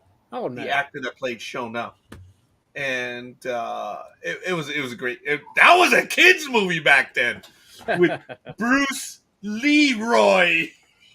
Bruce Leroy. Yeah, he was the protagonist. Bruce Leroy. It's funny, man. I believe the character of Bruce Leroy was played by Dawg, the actor at the time. So it's a funny movie, folks. If you get a chance to see it, it's really good. But now you know where I get my show enough. I've never explained it up until this moment. And because of Speedy trying to explain things about the America, the stupid, I just thought it would be great right now. We'll give a part of the Scorekeeper's background. I mean, I just happened to look off to the right here on my desk when you were talking. Let's hope America doesn't bring stupid people to start eating envelope boxes or envelopes themselves. Folks, did you know that they don't even give manuals when you purchase a car now? They don't even bother to do that anymore. That's crazy. You don't get the instruction manual to a car anymore. That is just unbelievable. Well, I said it a few weeks ago when Almighty wasn't here with us. Remember when I said that? Oh, snap! Remember when I said that a friend of ours, we invited a friend of ours to come down to our church to be our guest speaker, and he said, you know the other thing about new cars? On a certain model that he drives, him and his wife got a new car, but they don't put spare tires in anymore. And so if you buy any one of these new cars, like me and my wife, you won't have an option because they don't do it anymore. They don't leave spare tires. You basically probably will have to get new tires anyway because there's none in this vehicle. And we were like, what? They're not doing that. Baby spares in there? Yeah, for a lot of the new cars, I think it's a Subaru that him and his wife bought. Yeah, but how big's the car? Seriously, is it bigger than a tire itself? So, I mean, they have these smart cars, which are two people only. I mean, where are you going to put the spare? But all kidding aside, do you know the car that they purchased, Speedy? I'm just being a jerk right now. No, I don't. Some cars, I don't know if they have room for a spare. Almighty? I was going to say, don't they even come with that little tire that cars come with now that lasts you enough, at least long enough to get you to the place to get a replacement? They used to come with at least those spare tires that they weren't full tires, but they were big. They were enough to get you somewhere. So yeah, I guess they better get AAA then, right?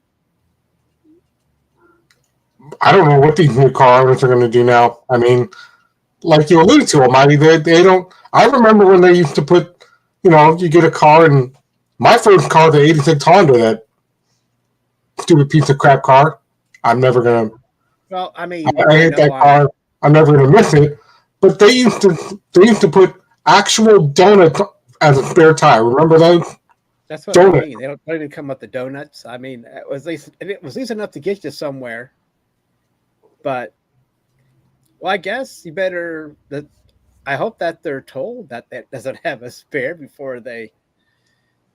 But is there a place for a spare tire in the vehicle if they bought one? No, apparently not. Wow.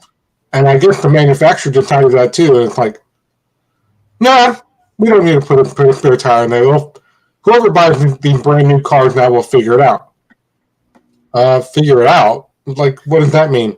And now you're talking about they're not putting manuals in cars anymore? What is the world coming to? I don't know. But that's interesting to know that for 40-some thousand, you don't get a spare. Or whatever that car costs, because they're not cheap anymore. So yeah, and anyway, go ahead. Yeah, the other thing that Scorekeeper was talking about was these electric cars. But now Elon Musk and all these other companies are like, yeah, just because you pull up to a charging station, we changed some of that now. People are like, wait, what? Why? Well, certain chargers might not actually fit your car. It's kind of like when you try and fit a AA battery mixed with something that's actually a AAA product in your house, it's not going to work. It's the same thing. And I'm like, I am so glad I've never bought an electric car, because then I might charge it, but it might not actually be the wrong charger. Because, for example, a few years ago, when I had my Volkswagen, I went to a different gas station, but because I didn't go to my regular gas station, that gas ended up killing my car. So it's kind of the same thing with these now, where they're like, yeah, we changed a few things out. Probably when all of us are sleeping. I don't know how they did that, but that's why you see all these news reports that help, my car didn't fully charge with the new charger for my electric car. Why? Well, that's why. Well, going back to stupid America, you ever get like something in the mail or it has, and you turn the page and it says this page left blank intentionally, and it's like, Yes. okay, is it blank? Is it still blank? Okay, it has writing on it, so it is no longer blank, right? Am I missing something here? I don't know. No, you're not missing anything. I mean, No, I have a few books here that have that in it, and I'm like, I've had one of the books, well, three of the books I've had since I was a kid, and just like you, Almighty, I get to the back of the end of the page, and I'm like, is there more of the story in this book? And let me turn the page, and I turn the page, and it says exactly what you just said. This page is left intentionally blank. I'm like, yeah, I don't. I mean, isn't that an oxymoron there, Roger? I don't. That was an intellectual Woody, by the way. Thank you. I don't get it, but especially if they numbered the pages.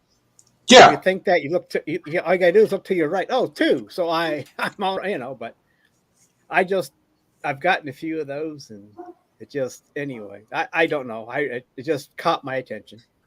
I heard a dog in the background. Either that was Speedy's stomach or there's a dog over somewhere. no, there's a dog. There's a dog next door. I heard the bastard. Yep, there he goes. Yeah, Or she. I don't know what it is. yeah, I don't know. But But, from one crazy thing to another, that first baseball story was funny, but now we have to get serious. Uh-oh. when does that ever happen? I'm sure you guys have seen this video. I've already seen it a bunch of times, and I can't stop myself from watching this video where Ronald Jr. had to be restrained after being plucked during the Atlanta Braves 5-0 win over the Marlins last night, because the reliever from Miami, Anthony Bender, hit Ronald with a slider in the seventh inning. Ronald was frustrated, and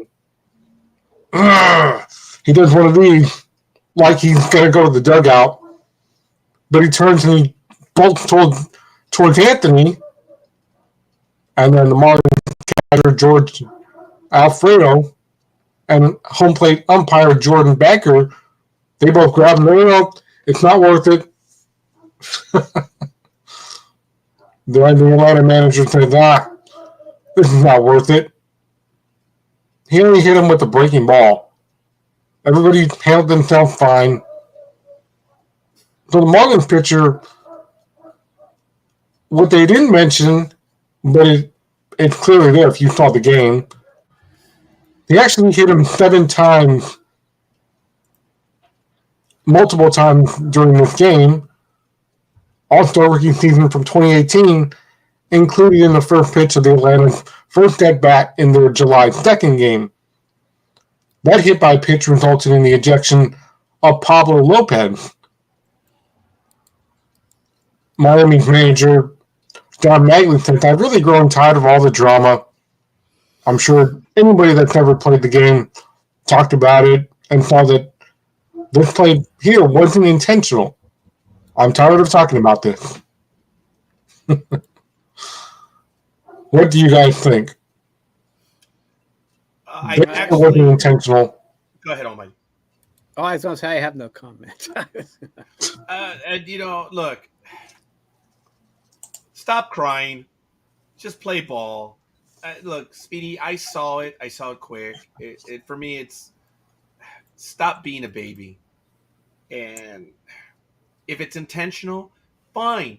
The guy that threw, he's going to bat eventually. You nail him then. Big deal. Or you spike him on the base pass, whatever. You get even. Look, folks, this is the way it's going to be. And this is the way it used to be.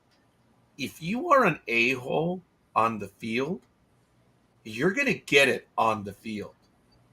That's the way it always was. And you're not an a-hole for long because it's just there is justice, and it's going to happen. But, oh, look at that. Look at that. I agree. Now, Speedy, I do want to say that I was shocked, absolutely shocked when you said that you had 3 books in your life.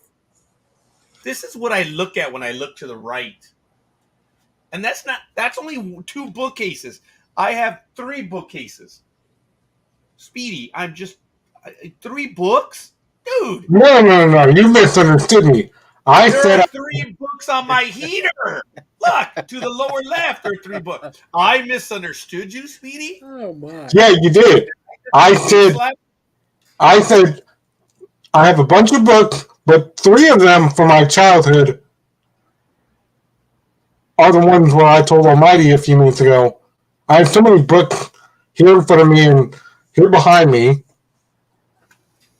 where 3 of the books from my childhood. Okay, you can take that down. 3 of the. I told Almighty. Sorry, my voice, because I had to sleep with the windows open throughout this whole apartment. Because it's you can see me sweating. It's so hot here. Oh, so now you're sweating. Yeah. And I thought I was in hell. Yeah, I'm not in the basement like you, so. Whoa, you little bitch! I am not in a basement. I'm in a garage. You're the goddamn apron stringers. Oh. You want to play, homie? You're in a garage. My apologies. Well, okay, all kidding aside, it might as well be the same thing. Wow, Speedy, you never got a rise out of me like that. Dude, you just called me an apron stringer. You little Wow.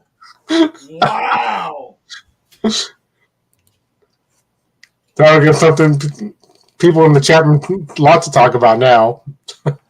Oh, wow, Speedy. Okay, do you want to play, homie? We'll play. Continue your thought, please, because I misunderstood you on the many books from your childhood, but you were referencing only 3. Okay. All right. I am sorry. Thank you. Yeah, I accept your apology. Oh, no, I wasn't apologizing, you little shit. No, just kidding. Uh-huh. It's all good, buddy. All right, man.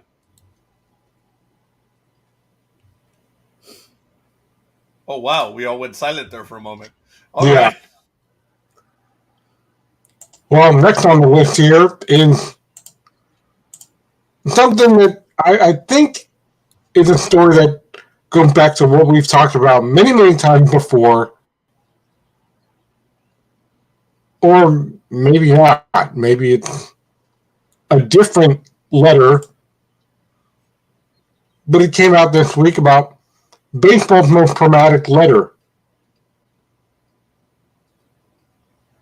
Because, I mean, on May 16, 2012, someone at the design firm GD Squad was watching a Seattle Mariners game on TV and noticed that the lettering on the back of pitcher Charlie Pittsburgh's jersey didn't look right. The bad news was that the spacing between some of the letters looked a bit off. The worst news was that the spacing glitch made his name read like a sophomore dirty joke. Because, yeah. And it's turned into a long tweet that somebody wrote about how this all came about. And if you don't know what I'm talking about, I'm going to share it with Scorekeeper so that way he can share it with you guys.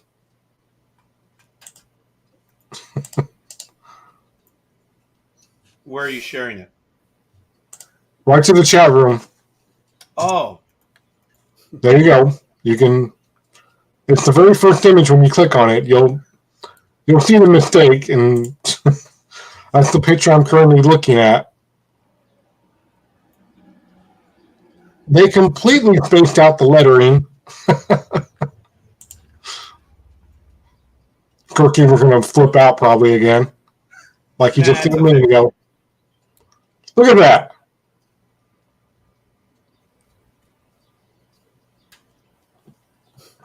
And here we are, in 2022, and people are like, don't these design companies actually know how to design when they've been part of baseball for how many years?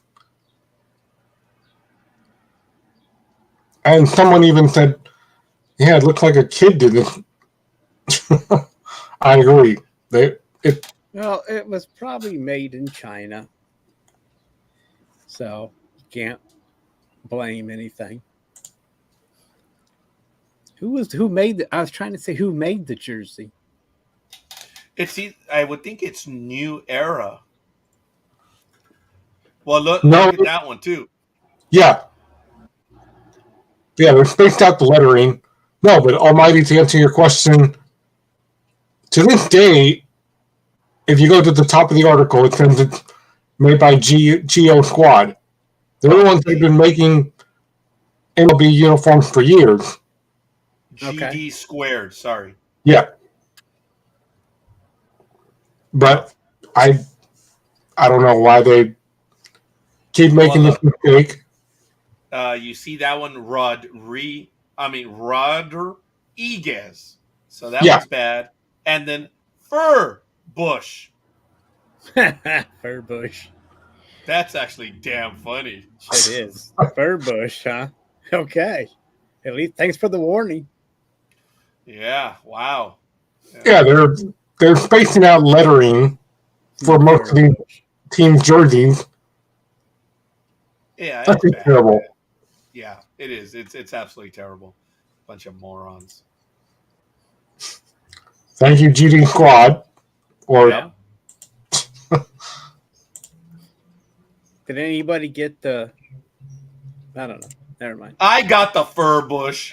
I was going to say something. I was going to say something else, but. Oh, please! Like it stopped you in the past. It's not funny, so I did. Oh, okay. Oh. So sometimes I do censor. I do hold back on things that. And I thank you for that. And wasn't there a show, something of Furbush, or was that? That was Sylvester Stallone, and they had a motorcycle game. I can't remember what it was called. No, I don't remember what it was called, but I know what that was called.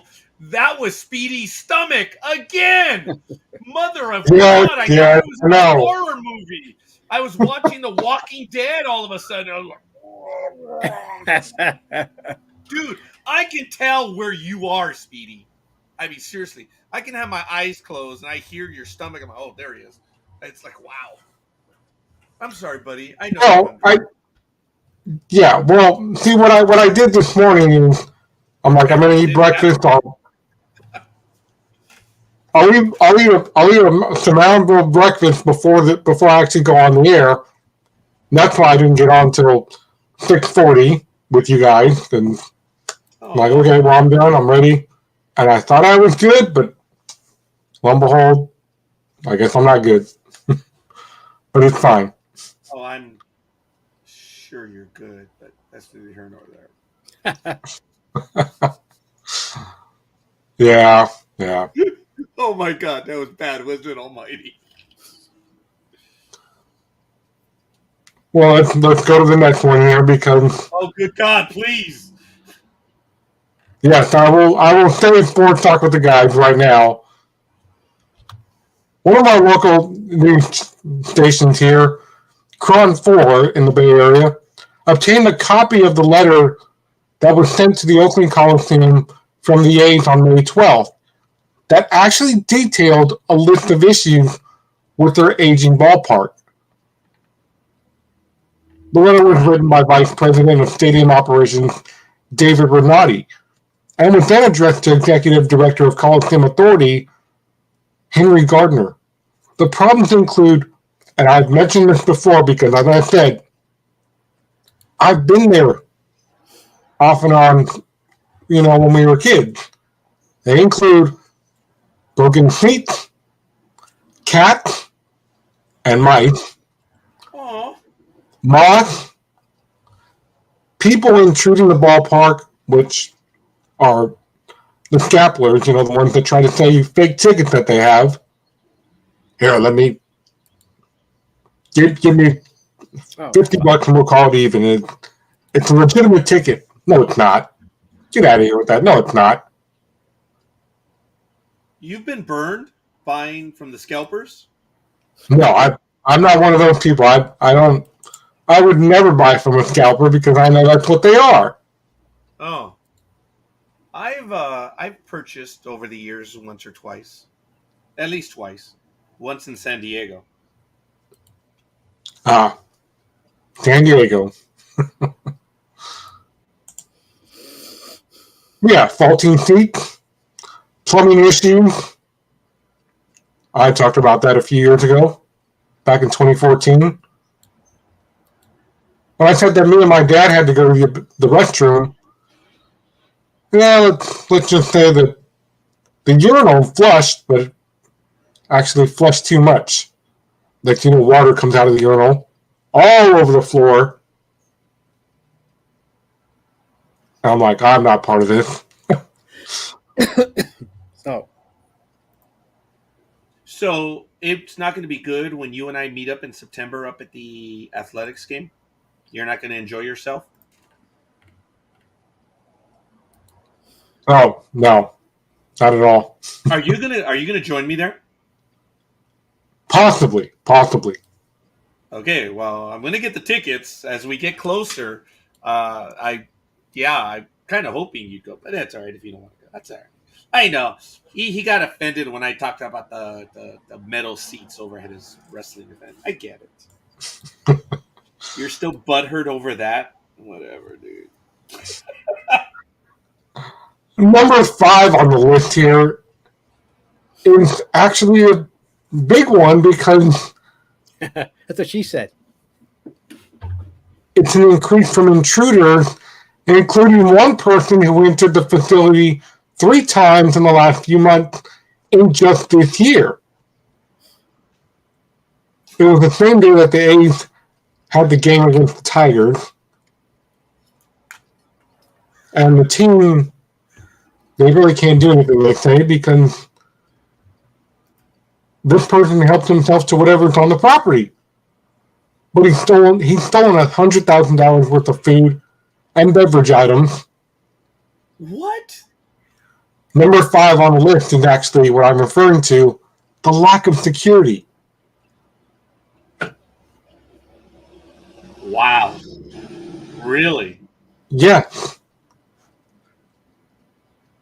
And this one guy, whoever he is, has been getting in and out of games, and they can never catch him. It's like he's there 1 minute, and they're like, "Hey, what are you doing?" And then he's gone the next. Dude, What's that guy doing? Yeah. Is he sneaking into? What's he sneaking into? I missed it. It must be Anaheim Stadium. Oh, I'm sorry, no. Oh, athletics. Oakland. So Athletics. he's sneaking into games. Yeah. Not only sneaking in, he's stealing stuff. Oh, he's sneaking in. Oh, he's stealing stuff. Yeah. Like, okay. So it's only food related stuff. He's stolen last year and this year. They added it all up apparently, and it's over $100,000 of food, just in food alone, that he's stolen. 100,000. Well, did he do this every night, every home game? Just about. The most You would have to rack up, and with the way prices are at stadiums, that's easy to do. Yeah. That's what I meant. I guess he must be the Lord of Flatbush. Yep. Then there's the Lord of Furbush. So I mean, I don't know. Wow. Maybe that's over $100,000 worth, dude. Jesus. I mean, wow. Maybe the A's need to hire that one security guard who played in the movie Angels in the Outfield. We're laughing at both, Speedy. Both yeah, I know. And coffees. That's funny. Well, it is funny because the real irony of why this is funny is that the city council has said, no, this is a team problem. But then the team is like, no, this is a city problem. So they're trying to figure out who needs to make reparations? Basically, yeah, for better security. Okay, look, if it's a stadium owned by the city, if they're paying rent, the Oakland Athletics, security must be provided by the owner, which would be the city. Unless there's an agreement that the team has to provide security. Wow. That's crazy. So The next one on the list is, who gets part of the concessions? I believe the team does. So it's a team problem. If the team is getting the revenues from the concession, then it's their problem. If the other way around, if it was all included with the city, and the city, see, the siren goes off because I'm right, and it always does. And that's right. Why I'm saluting you. You're not saluting me, that's for sure. But yeah. I'm stretching. I'm sorry. I'm stretching. Yeah. Damn thing. Shut the fuck up. But anyway. So, God damn. I mean, it's never been that long. Oh, there we go. I know, right? Gee. That went a while. Oh, God. The Germans are on their way. That one, yeah. The Germans, oh, my goodness. Here they come. Blitzkrieg. But yeah, anyway, they're escaping Ukraine and coming here. Yeah, well, we'll take care of them. Anyway, what was I saying? I was saying something unimportant. I know that. But... No, it was about the revenue stream. Yeah, so that's where you have to follow the money. That's when something happens, you always follow the money, and that will take you to the perpetrator or who's responsible.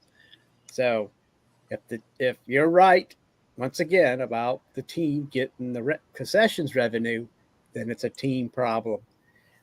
And that's my opinion. It could be wrong. I don't know if this is anything for litigation or whatever, but I guess but wouldn't the guy that perpetrated the act have to pay reparations and repay or in other words, repay this debt? Yeah. I mean, he's gonna he's gonna go to court, be charged with a whole bunch of shit, grand theft auto, grand theft food, and then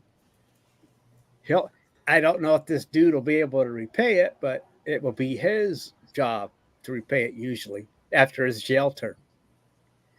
But I don't know. I mean, isn't that right, Raj? Isn't the criminal responsible for repayment? And Speedy, isn't that the way it works? Yes. Even though he probably won't be able to repay it. So I guess one of those two. I mean, hell, he broke into Oakland and stole concessions.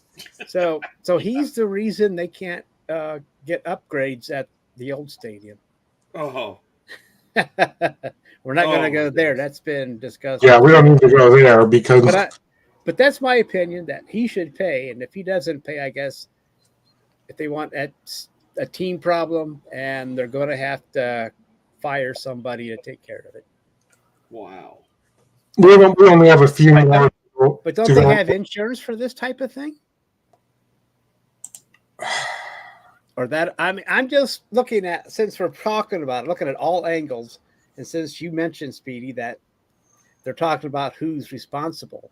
So I guess the team would have to go to their insurance and try and cover this as much as they can. And then, because the other dude, anyway, that's my opinion. I'll shut up now. What do you think, Speedy? Well, I only said that because, the city of Oakland has had different mayors that have changed over the years, and they were the ones who were like, okay, well, we have to sign a new agreement because, well, I'm the new mayor, and you're going to do such and such and such on this side of the list. The rest of the list we'll take care of. And then, that goes on for maybe 5 years, and then another new mayor comes in. No, I don't like this rule. We're changing it. You guys take care of that. We'll take care of the other stuff. So it's been a, somewhat signed letter of intent to make things better for both parties, but the recent administration over the last few years has done a terrible job. But like I said, we only have a few more things on this list. The next one is press box windows. The team has reported windows in the press box that do not slide open. Renati said he has been working with the engineers to replace the mechanisms inside the team's press boxes. And poor connectivity. Ever hear the term? We have better Wi-Fi than anybody else. Well, in 2012, Oakland A's reached out to AT&T to have them align the new 4G service to the stadium that has been substandard for years. We're working with ASM staff to get this done currently, they said.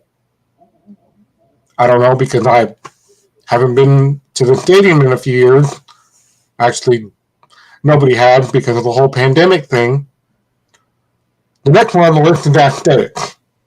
The A's want to upgrade the look to a better stadium for their exterior. Renati cited a boom berm outside gates A and D that had visible dirt and weeds growing. The team also mentioned the big, huge homeless encampment on Baldwin Street, right outside, directly in front of the Coliseum, that it was working with the city to fix. But as I said earlier, it hasn't really gone anywhere because the administration that's been there a few years, the mayor of Oakland, her name is Libby Shaft. She's the one that's been creating all these problems. And the final thing on this list is critters. There have been people turned away because when they go to the stadium, there's a bunch of, homeless cats that have been there, up to at least 40 of them. They've been getting through the fences because they want to go after the long-standing mice that have also been in there too. So this is what I'm saying. Imagine bringing your wife or girlfriend to a game with you, and she goes to, the bathroom, but then encounters some mice. And then she comes back and says, I'm going home. You can stay here if you want. I just had an encounter with a rat. Oh, and there's a dead cat up above us on the next level up. Like I said, I'm going home. You can stay here if you want for the rest of the game, but I'm leaving. So she leaves you there by yourself. And all they've done in the last few years is, yeah, okay, well, we'll take care of the problem. Don't worry about it. But they don't. And that's why they're moving. Why don't they just go to Las Vegas? Why all this crap going on? They're allowed to move. They're doing it so they can move. Look, I've talked about that. But that's all stadiums. All stadiums have rodents, an outdoor thing. So, but I can see it. But I thought they were allowed to move. Do they still have? No. I mean, it's this ad nauseum. I'm not going to go into it, but it just seems like how long is their lease for? Is it expires soon, or has it expired? It's close. Yes, they're getting close to the end of it. But so shouldn't they be talking to Las Vegas about a new stadium deal? I thought that. I know the government did. Well, the government. I know the governor has talked of Nevada has talked against it, but still, money talks. Yeah. The thing is, the reason why everything is moving is because, and this is what I found immediately, was a 10-year lease signed in 2014. So it was the Oakland Athletics announced a 10-year lease extension deal with the city council to continue playing Major League Baseball at the game's 48-year-old park back then. That means it's already 56 years, give or take. So they have 2 years to get a new stadium somewhere. Well, let me see when it takes effect. If it was signed July 22nd, it was probably 2015. So it's 2015, 16, 17, 18, 19, 20, 21, 22. So they're 8 years in. Why didn't you use your trusty calculator? Maybe we didn't need to. But anyway, correctly and got straight to 8. But they should still be. There has to be. Sorry, baby. I don't know. They're allowed to. They have permission to leave. They should be talking to every city. I'm sure somewhere in Texas would like them. So that's where everybody's going anyway. Since COVID. But the homeless thing, isn't that just a California problem? I mean, isn't there rules and aren't they allowed to stay anywhere in California? Because of your liberal laws and all that crap? Aren't they just allowed to sleep everywhere? They're talking shit to us now. Hold on. It's like we have a choice in this stuff, right? Yeah, we do. But, Scorekeeper, this next one is actually closer to you because... What the hell? You and I talked about this last week, remember? Yeah, of course. But this time it's coming from the Mets. Oh, yeah. They were talking crap about Dodger Stadium. Go ahead. Continue. Yes. Mets players are saying that Dodger Stadium is a real dump. That's one rival team's opinion. The New York Mets had a complaint about the Dodgers ballpark during their series last week and this week. To Mike Pluma of the New York Post, they told him the Mets grumbled that the Dodgers video room is dingy, smells like rat urine, kind of just like what I just described as, the fever for Oakland Coliseum. They also believe that the working conditions at the ballpark are far below Major League Baseball standards. Dodger Stadium is actually one of the oldest parks in baseball history that's been around since 1962. Only Wrigley Field, built in 1914, and Fenway Park, 1912, are actually older. But Dodger Stadium has generally been complaint-free over the years. They did some infrastructure and fixed those issues over the years. And that's why it's one of the good stadiums to visit. But the Mets feel that it could be better if the place didn't look and smell like rats were in there. Okay, well, look, I did hear about that obliquely, but look, I've been there as a fan for many years, and I know Coffee said Dodger Stadium looks like a dump on TV. I can't imagine in person. I don't know what you see on TV that makes it look like a dump. Folks, I've been there many times. The walkways are clean. The restrooms are clean. I don't get it. This player is commenting. I'm thinking about the player facilities, which we don't have access to unless you take the tour, and the tour is open to Dodger Stadium. And folks, nothing personal. Well, actually, it is personal. I haven't heard of anyone. Dude, the stadium's old. It is, but it's not where.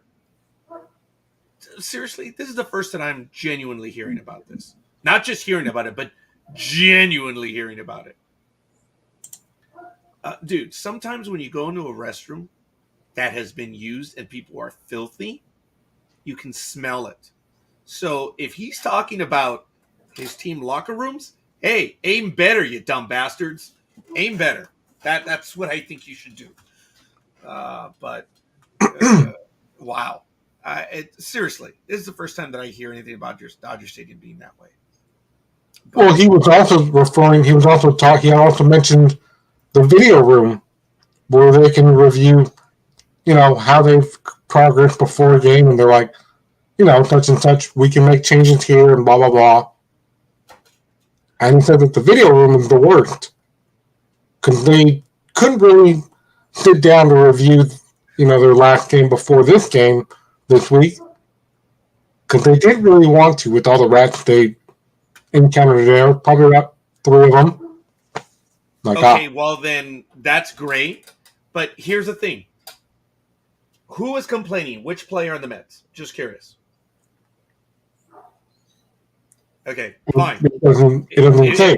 Okay, bunch of pussies, all right? That's number one. Number two, their union is the strongest in the world. All you have to do is file a grievance. Say, hey, how do I know there's not hantavirus in here? That's very contagious and most deadly. So, look, come on. There are things that can be fixed. If, in fact, it is that way, and I could see it being that way, what are you doing about it? So, my sympathies to these $1 million ball players that they have to work in those conditions. But as far as what the fans get, I don't know. Look, you're going to find trash because fans are dirty. But if you're looking at the conditions of the stadium, I don't know, folks. I've never seen Dodger Stadium to be dirty as this player implies. But they were allegedly talking about the team facilities. That's another issue. We don't have access to that. File a grievance with the Baseball Players Association, and they'll get that fixed. Are you mad? Are you kidding? The $1 million ball player is offended because the conditions are below standards? Come on! Stop it! Are you kidding me? Are you seriously? Oh, good God! I'm gonna get another cup of Joe right now. Forgive me. Whatever. I'm not saying it's not possible, but get it fixed.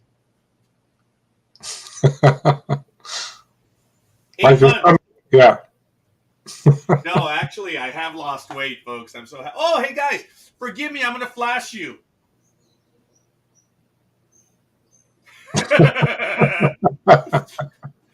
There's no crying during tax season. I like that one. Now we know what he was wearing underneath. Only on Sports Talk with the Guys. Yes. I tell you. Yeah, there it is. Thank you, Almighty, for that. Ladies and gentlemen, this is it right here. What you're looking at on the screen is going to be, well, either a good thing or a bad thing. A handicap match. Bobby Lashley will have to take on Omos and MVP. This is going to be, something amazing. Because, hey, it is what it is. It's a handicap match. But I think Bobby Lashley can do it, depending on the writer, because he might, screw himself again like he did in their cage match just a few weeks ago. So we'll see what happens with this one. But that's all you need to know is it's a handicap match. And we'll see what happens with that one. I don't know if Almighty has the next picture graph. I believe we did earlier. Never mind. I was going to ask you what handicap match means. Oh, it just means, like if me and Scorekeeper had a problem with you together and we agreed with each other, all right, let's we'll take care of you and we'll beat you up at the same time, basically. But then you would have to find a way to get rid of both of us, but we're in the same match at the same time. So it wouldn't matter if I pinned you or if Scorekeeper pinned you. We as a team would win because it's a 2-on-1 handicap match. That's essentially what a handicap match is. Okay. Can you fix how that looks, Raj, and put us on the side or something? I couldn't hit the right. I don't know what I couldn't get it to do that. Or maybe it's my bad. I don't know.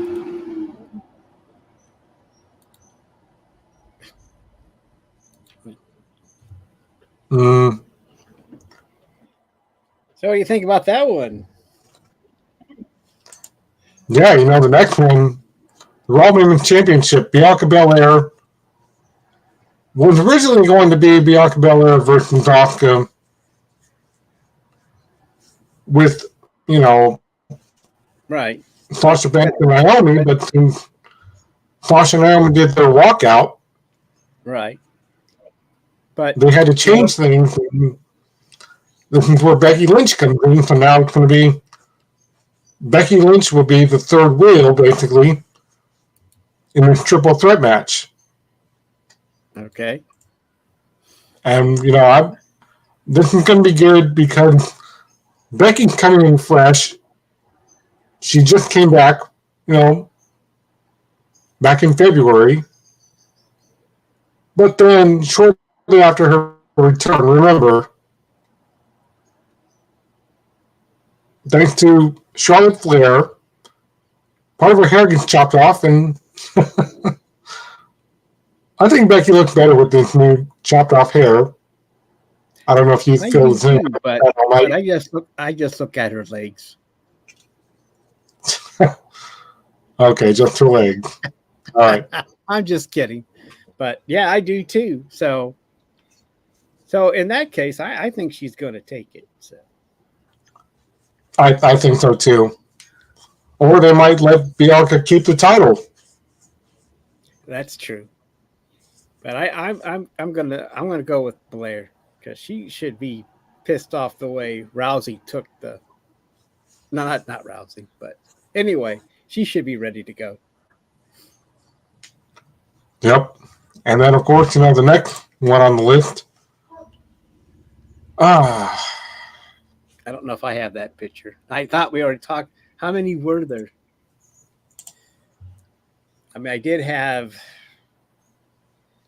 Oh, I see. AJ Styles. Yeah, AJ Styles. Judgment Day. And versus the Judgment Day. I thought I got that picture, but I must not have. Sorry about that. That's okay. Edge and his new society, Judgment Day, which is Rhea Ripley. She joined them to help them out because she has a problem with Liv Morgan. That's why she's been showing up on Raw to get involved in this. AJ Styles was like, okay, well, I've got an extra partner that knows all about you, Edge.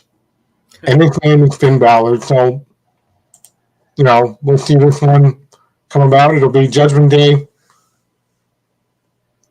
against AJ Styles, Finn Balor, and Liv Morgan. I like the contrast of these two teams, but, we'll see what happens. But I think what's more than likely going to happen due to the fact that Edge, he was a part of the Brood in the 90s. But now that this is his first ever own faction, they're probably going to win. We'll see what happens with that. Okay. The next one up is Kevin Owens versus Ezekiel. That one pretty much speaks for itself.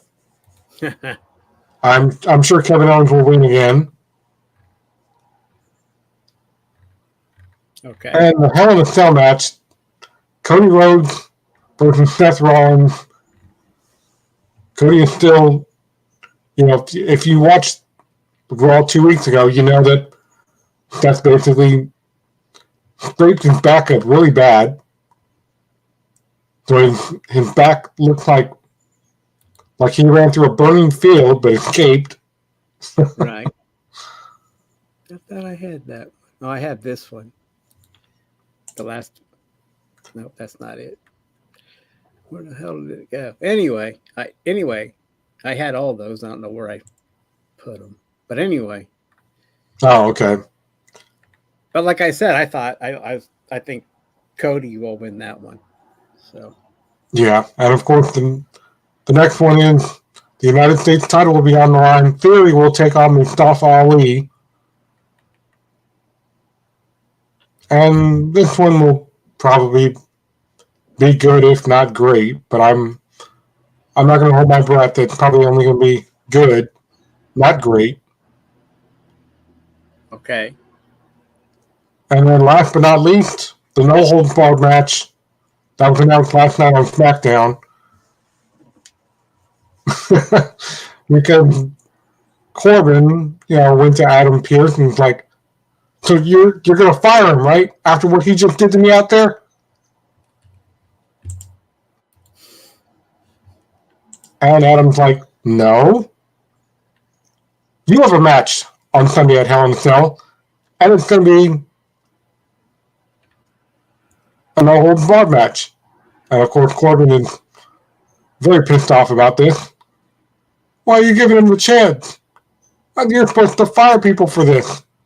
And so, no, you brought this on yourself. You hired him, and then you made fun of him, and then you fired him. And he's very, very angry with you. So, good luck. You're in a whole bar match. So, yeah, a lot of things are taking place live from Chicago. So, I'm guessing that some of my Chicago friends are going to go because, I mean, this is where it is. Right. And, most people, they're like, well, Chicago where? I don't know. But yeah, there it is. There's the graph. United States title, Theory will take on Mustafa Ali, and yes, Coffee, I would agree with you. They're only bad.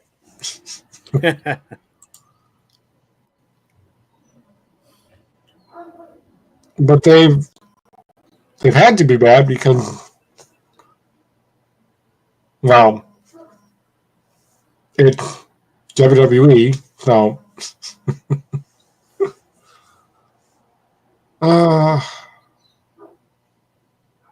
yeah, that's what it holds for Hell in a Cell tomorrow. And there's the siren again. Thank you for that, Scorekeeper.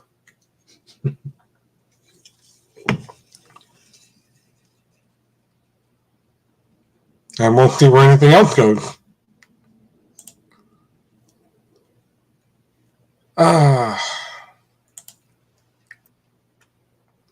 There we go. That looks good.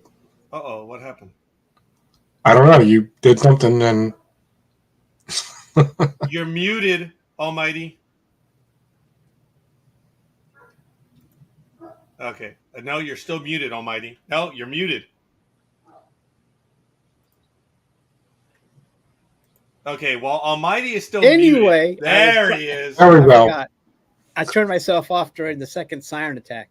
I was trying to get the picture on this, trying to put me and Speedy or us on the side, and then Speedy in the picture in the middle, or on the left, like that. I was trying to do that, and I could not accomplish it. It just kept staying over us, so I don't know. Look, stop showing off again. I just could not. I couldn't do that for some reason. Sorry, there it is. I don't know why I couldn't get the picture to move around or whatever, but it doesn't matter. We were able to still discuss each match and all that stuff. So, awesome. Yeah. So sorry, yeah, gentlemen. Awesome. Sorry, I stepped away. Stomach was real, and I didn't want to pull a Speedy, and it started to make a lot of things.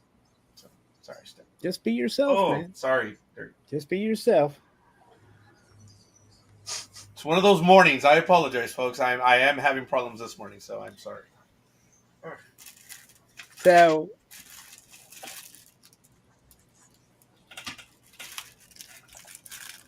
I see. No. I had to go and get something, and I couldn't find it. That's why it took me forever, so I'm sorry. Hey, the Yankees acquired Jake Bauers from the Reds. Wow. Yep. Yeah. I know. What's this? WWE is only bad. Yep. I was Hey, just Roz. I know Roz was in and out, so. yeah. In and out. Oh, jeez. That's what she said. So Sure. those are funny, Roger. Stop that. Yeah, they are. I'm still attempting. I'm gonna go somewhere this weekend and Where are you going? nowhere special, but because Almighty brought it up. Remember, I said before the Christmas holiday, I said I'm gonna go on the hunt and try to find those shirts because they actually make those shirts now.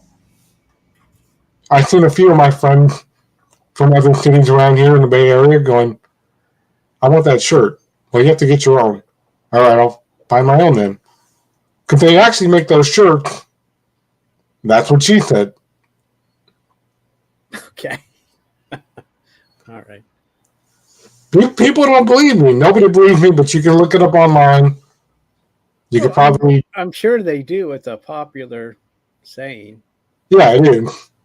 So I'm sure you can find one somewhere. If not, you can make your own. I mean, at this age of the internet, I'm sure you can find a place to make your own. I'm sure there might even be a graphics shop in your town, maybe, where you can go down to and get a screen made. So, yeah. So what are you going to have the screen made of? Oh, my God. That's what she said. I wasn't here. That was a beautiful setup. Merry Christmas, boys. You can have it. I don't. Okay, whatever. Scorekeeper. You probably. What if you buy a shirt that says whatever, and then you can wear it around Roger. So. Whoa! You can wear it on, not around. Hey, I've lost weight, but you know what's funny? Okay. Is we had a scale in the back. So you're going to get that around Christmas, Okay. Speedy? Or are you going to get it this week? No, I'm going to try and get it this week. I know I said I would try before Christmas, but that didn't happen. Well, this is before Christmas. I mean, you have, 6 months? So, yeah, plenty of time. Well, I was trying to do it last year before Christmas, and that didn't happen. Yeah. Everybody up here, because, they kept saying for the last few years, no, we're open. No, we're closed. No, we're open again. The virus is gone. No, we're closed again. So that's why I wasn't able to do it, because nobody was open, so. I mean, yeah. Well, in other wrestling news, Johnny Gargano and Candice LeRae are expected to return soon. But with Candice, it's different because she kind of has a signed letter of intent with AEW. Whereas Johnny remains a bit of a mystery, but he won't have any trouble finding work at all. Remember, Johnny exited from WWE late last year. Then 2 weeks later, his wife Candice followed suit. But he's the only one, unlike his wife, who hasn't accepted any bookings since he left. Because they were both spending time on being parents. Oh. Yep.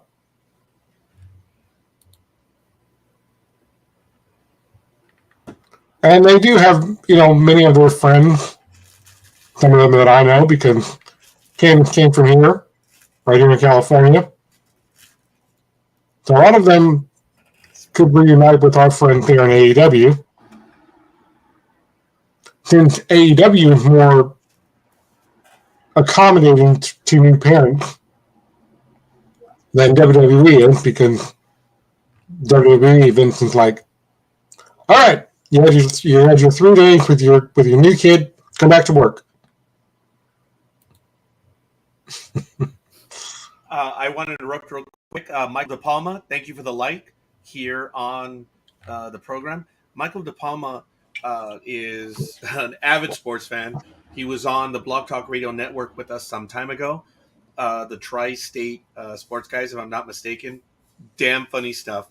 And he has remained involved in the sports. I believe it was his birthday a few days ago. So shout out to Michael. If he is on my personal page, I apologize. We're not able to see your comments. But no matter. Hey, Mike, you ever want to do a sports program? We're doing video now. Actually, we're still doing Blog Talk Radio. But if you want to return to the network at any time, man, you're more than welcome. Oh, my God. Alex Mack? Yep. Did she have a TV show on Disney? She's retiring after 13 seasons and 7 Pro Bowls. Okay. Oh, I'm sorry. We're talking about someone else. Oh, Yeah. Alex Mack is a 7 Pro Bowl. Sorry. I was thinking of Alex Mack, the Disney one. Sorry, I was stupid. No, Yeah, he's retiring after 13. Go ahead. He's retiring after 13 years. The only thing that got my attention is that he was drafted by the Browns. So he's retiring. He's been in Pro Bowls and whatever. So he's retiring. He's a good center for the Browns. We miss him, but he moved on, like everybody else from the Browns. So, Alex. I would play Shana Na Na. Goodbye, but we'll get nailed for copyright strike. Yep. Yeah, sorry. These are still frozen. Forgive me. I'm starving. But I don't want my stomach to sound off like Speedy's are. I mean, dude, every time yours goes off, I think of contacting Caltech. Okay, you're going to have to elaborate. What in the world is Caltech? Caltech is a school, Cal Technical University, where they follow up on earthquakes and stuff, the seismic stuff. So every time there's movement in Southern California, they go to Caltech. Cal Technical Institute, the school. Okay. Aww. Thank you, good girl. Yeah, nobody wants to see that. Well, I mean, Scorekeeper doesn't look bad doing it, but man, my two brothers, they used to go like this. I'm sorry. I'd be like, "Oh, you your mouth full. That's disgusting." It was very rude of me, and I apologize, folks. I was not feeling well a little while ago. That's why I had to step away, and I realized that I didn't have anything. So, what did I do? I went for the processed food. If they were an advertiser, they would be earning money, but they're not. We're doing it for free. I will not talk with my mouth full. On the condition, Gridiron Girl, that you show up next Saturday when Dreem is here. So. Whoa, challenge throwing. Come on, Gridiron Girl, challenge accepted. Come on, woman.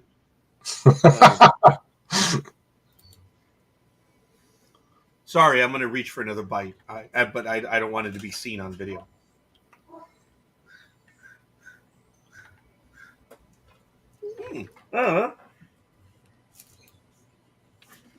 Yet we're still seeing it on video.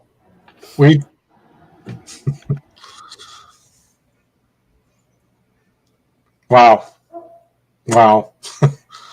That was my best Picard. Okay. When he's eating the sandwiches in that episode where they're on their way to a star base and he's like really overdoing it. I'm like, it's obvious he's eating nothing, but it's overly done. But it's okay. Folks, you're listening to and watching Sports Talk with the Guys, home of the Monday Morning Quarterbacks on Saturday. Ladies and gentlemen, where we do speak with our mouth full. Oh, my goodness. Who is that? Not related to Alex Mack. Oh, I should have realized. Thank you for that. Yeah. This is before she went to prison. Yeah, that's right. She was the one. Wow. So anyway, I'm sure she's someone's girlfriends. Yeah. She has numerous girlfriends. That's true. I guess she'd be up for it then, right? I mean, she I wouldn't don't know. actually. She's a little bit of a cutie. Sorry there, Speedy. Is this a little bit better? Maybe she's recruited people while she's been in there. Ooh, yeah. Yeah, that does look better. But I thought when you said I'm not going to do it on camera anymore, I thought you were going to turn off your camera. That way we wouldn't have to watch you eat. But yeah, we did. Oh, we got real food going on over there. Whoa, that's over by yeah. You would think you'd hear the sirens by us, but no, they're by him. Yeah. A lot of action over here. Gridiron Girl says, "Sorry, I'll be out of town. You know, I'm sorry. There's probably been another buggy hijacking. So I would like to drink both of you under the table." Wow. Gridiron Girl, Applebee's today, 1:00. Be there in Montclair on I think it's Mar Vista. Come on, Gridiron Girl. Let's go.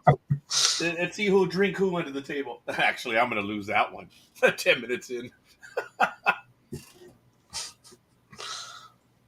God, all the women in my life that I'm sorry, the women that are in my life. I apologize. I didn't mean that.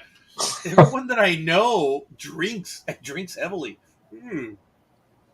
What do you do to them that makes them... Nothing! That's why I changed what I said. Want them to drink instead of just talk to you sober. I don't know. You always make women drink? Yeah. Yeah, I just had to think about it. I mean, my wife didn't drink. She drank at the end, so go figure. So, yeah. Wow. I guess I'm such an evil bastard, but whatever. Hey, I did have a story earlier. Oh, did you? I'm going to touch on it real quick. Deshaun Watson's getting sued by his 23rd one. Oh, that's old news. Yeah. Yeah, that's old news. Oh, well, thank you, gentlemen. Merry Christmas. Let's move on then. What else do you guys have? Well, speaking, but that, anyway, that's 23. And I know that he also met with the NFL last week, if I'm correct, but I don't think I've seen anything about what happened during this meeting, but I know that he did. I think he met with them last week, or this week, but I think it was last week he met with the NFL. So I don't know what's going to come of that. So I'm sure that was the NFL trying to get information on what's going on with all these women. And I don't know if they're still secretly or openly investigating him for what's going on. Because, I mean, I guess he could still be suspended since last year was not an NFL suspension. So anyway, that's what I have for last week. Sorry, I don't have everything on him. So, but I know that he was meeting, so we'll just wait for number 24, making an even 2 dozen. Yeah, I think it's going to happen. Now, this person they're suing is saying it's very clear they did it twice, and they were going to do it a third time, and they quit. So, and that they mentioned the employer by name. The employer, something Luis, denies it, but we do have record that Luis was paid $5,000 for something in particular that points to that. So it's just getting uglier and uglier, folks. We are the court of public opinion. I do believe in a man is innocent to proven guilty, but damn, 23 lawsuits now. Well, as far as I can tell, these meetings started back in May 16th. So I don't know. There's nothing here that says that he was in this last week or whatever, but I thought I read that. But I guess it's ongoing. So I don't know. I really don't know. I mean, if he is suspended, that'll be a big hit on the field for the Browns. Like I said, he's just making minimum this year. So if he gets suspended, it's only going to cost him $1.85 million. Oh wow, that's gonna hurt. It'll hurt because he's Yeah, not but he making got the that buku 40 bucks. million signing bonus.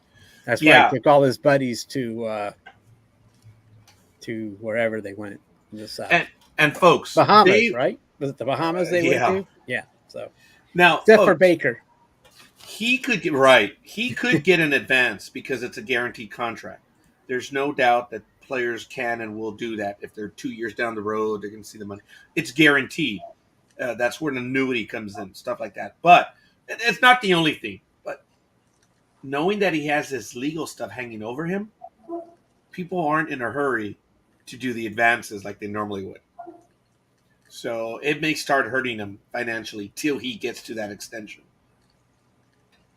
But I know. But anyway, that's what's going on with the drama of the Deshaun Watson. I hear And you. I don't know. I mean, like I said, once again, they said that no court thing is going to start once preseason starts, but I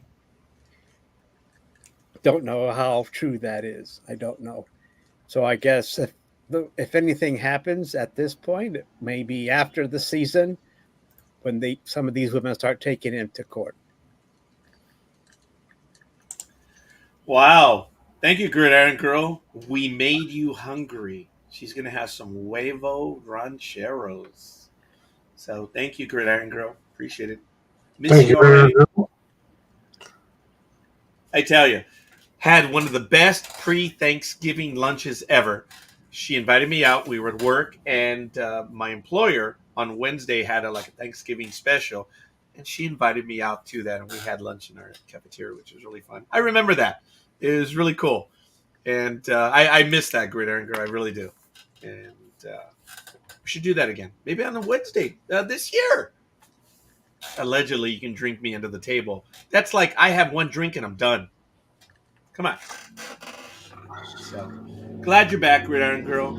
Once again, I know your mama passed away within the last month, and again, I am sorry, but I'm glad you made it back and are spending time with us. So have some huevos rancheros. Damn, I should go out and go get me some. I won't be able to. I have an appointment at 10 o'clock. I have a client, well, 10:15. I have a client coming over. We got to take care of some stuff. So I know I'm going to have to end at 10, but beyond that, we're okay. Oh, and at 10:30 today, Evernew will be on the network, so you guys can check it out. Chris Smith will be on, of course. And let me see. Holly is is her co-host, and I believe Ross, who has been on this program a few times and also been on our evening episodes, Ross is also going to be interviewed, which is cool. He has model train sets. I want to go visit. I want to go play with Ross. Well, make a play date. I said it. I do. I want to. Cowboys running back Ezekiel Elliott still feels he has something to prove after injury hampered season. Wow. What does it say right there? Take us there, Almighty. What more is on that? Yeah. All righty. I'll try and take us there. Whoops. That's the Niners shit. So, well, all right. Come on. Where are you? Oh, there it is. All right. Nope, that's not it. I don't know where I left it. Why can't I find it? Yeah, that's a good one. I can't. Oh, there it is.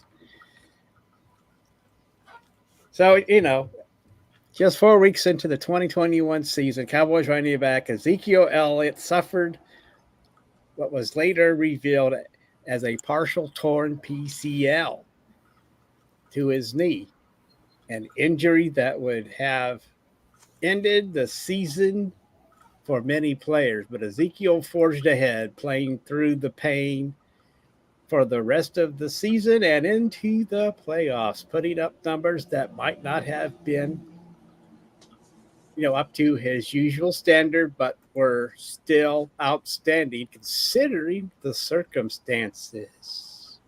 When asked about the difficulty of playing every week with such an injury, the 26-year-old said he believes it was just what he expected in football. and had never considered sitting out. So it's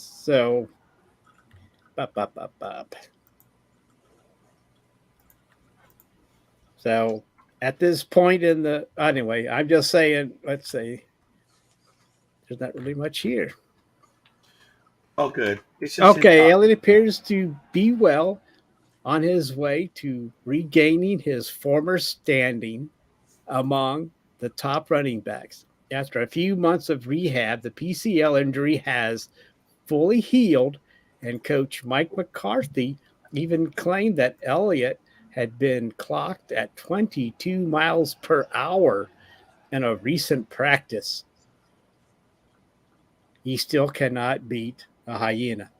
Elliott shook off McCarthy's words as an exaggeration, but a healthy Ezekiel Elliott would be a dangerous tool for a Cowboys offense that is looking to reestablish itself and make it back to the playoffs. So there you have it. So people that play the fantasy football game need to keep track of Elliott's progress if they plan on drafting him. So I still would not pick him in the first round. Well, you might have to. Depends on every draft is different. So if there's a run on running backs, you may have to. But that's just some news about because he's going to be drafted somewhere. So keep an eye on how your draft goes. But right, I don't know if he can go 22 because he said it's an exaggeration. So maybe he can just go 21. So keep that in mind. So any response to the Ezekiel man? Yeah. Look, it's good to know that he stated that he knows that he didn't do as well. The injury, though, did make a difference, and it's he acknowledges it and says, "Hey, I'm looking to do a lot better." Whenever you have a player to admit that, obliquely or otherwise, or tangentially, however, it's a good thing. And Ezekiel Elliott, look, I'm not exactly a Dallas Cowboy fan, and Aisha, I know you're celebrating the Platinum Jubilee with the with Mum over there, yeah. So that's probably why she's not here. She's having a good time right now. Yep, she's with the Queen partying. Yeah, and good for her. So I'm not a Cowboy fan, but look, Ezekiel Elliott, love him or hate him, the guy's fun to watch, and he's good. And when he's healthy, he's dangerous. And look, you always want to beat the best. You don't want to be the guy who's hurt. You don't want to be a guy who's on his way down. You want to beat the best. And Ezekiel Elliott is good. And I'm looking forward to him doing better.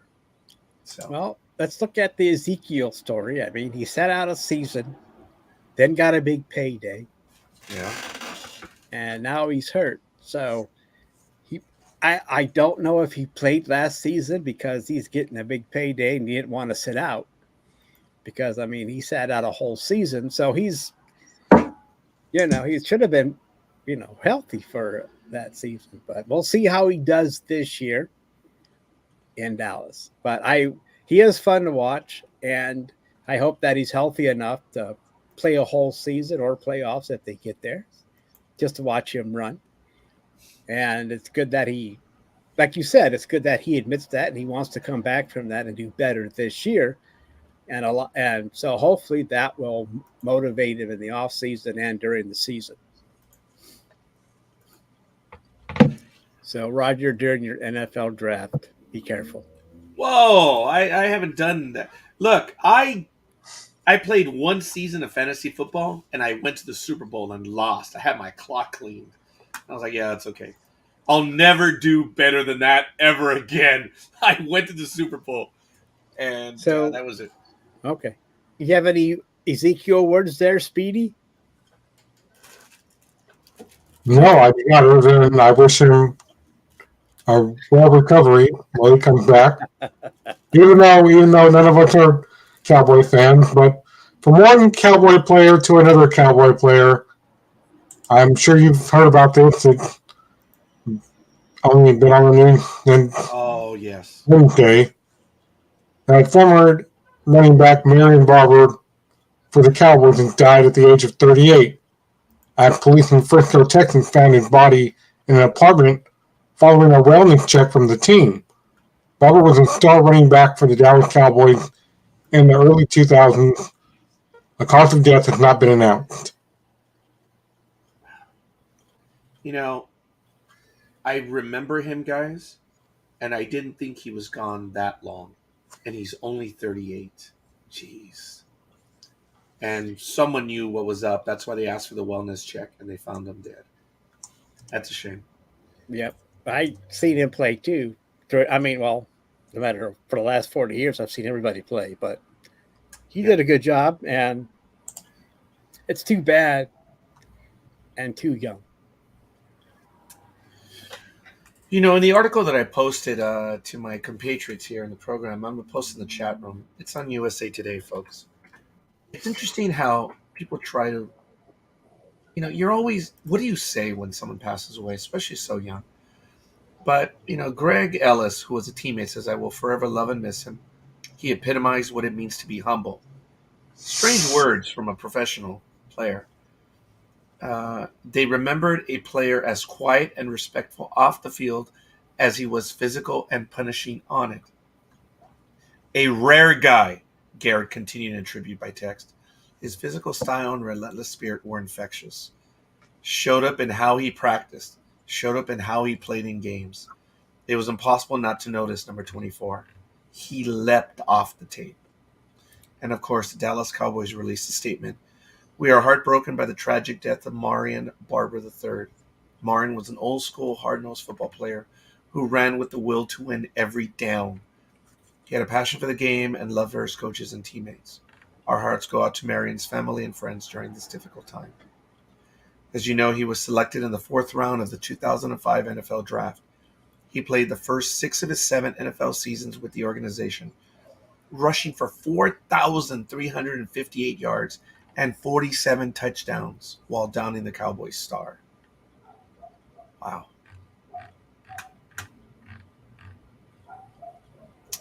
$38, man.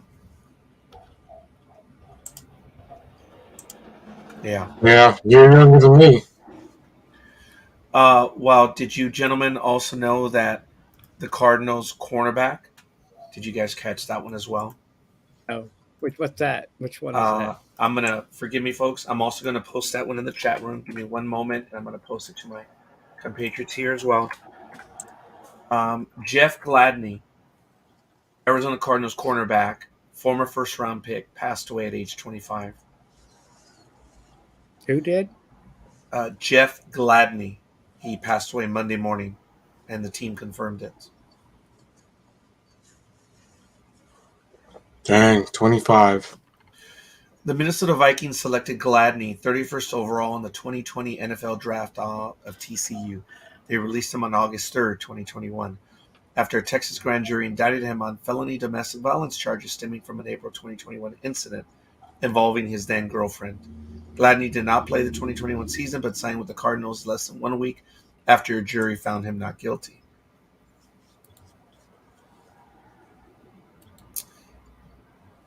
Oh.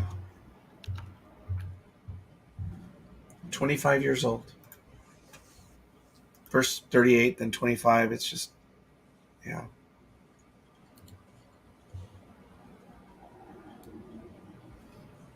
That's terrible. Yep. Yeah. Young men and in football. When you guys actually, when Amadi was, and it's major segue, but still football.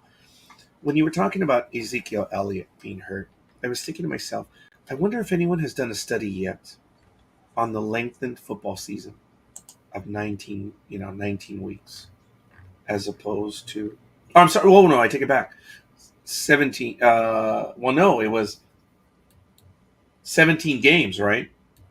18 weeks, 17 games. Plus the playoffs. Yeah. So it was, I don't know how long I don't know when they got eliminated, but yeah. I wonder if anyone has done a study yet whether players were hurt at a higher rate or even less. I don't know. It was the first year. Someone has to have it somewhere. We're probably going to see it in August when preseason starts. But that was a contention by the NFL Players Association. It's another it's another week. The injuries are going to start to, bear down, and they're going to start to affect the players. But I don't know if you guys had heard anything about that, Almighty. Well, it happened in week 1, and I think it's too soon for a study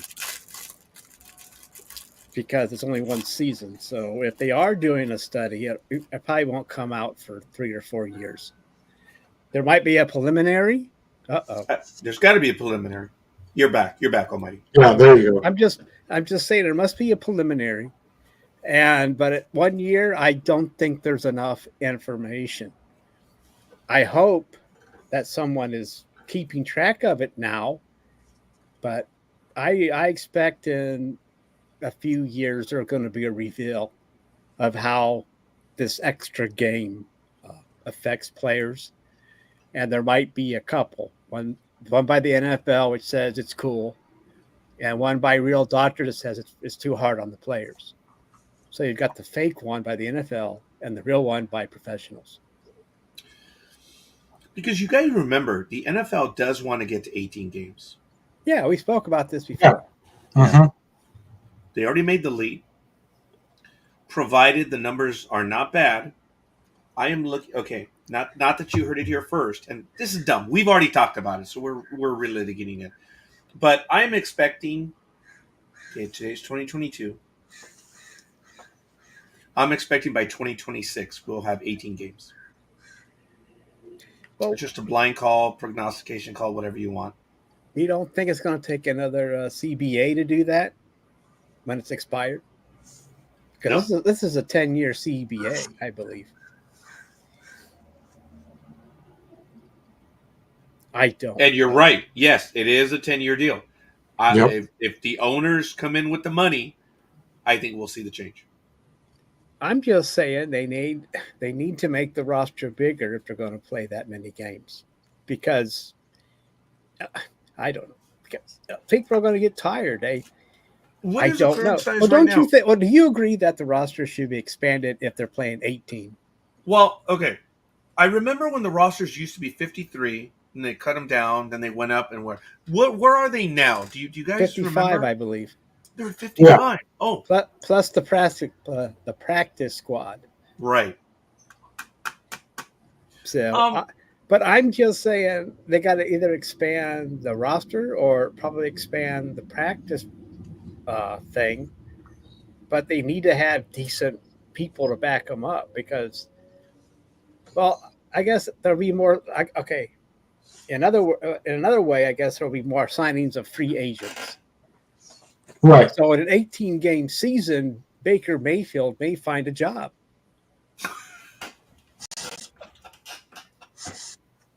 You are welcome on that setup. Anyway, just kidding. Folks,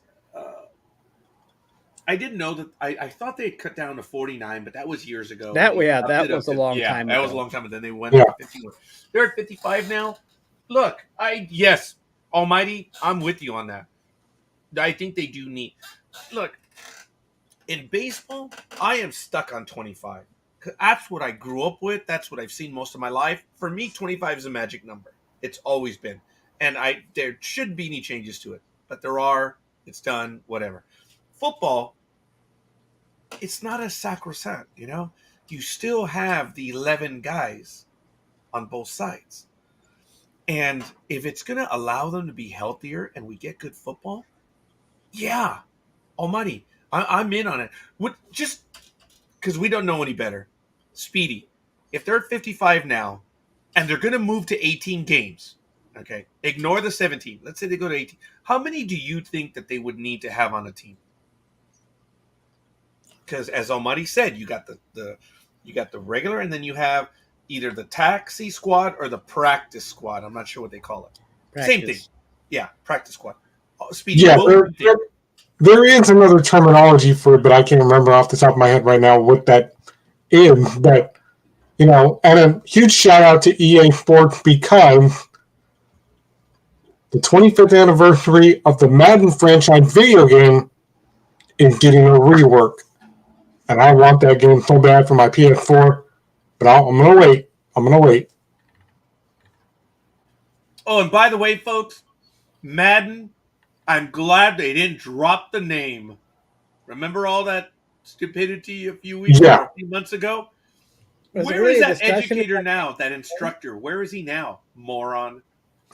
I know, right?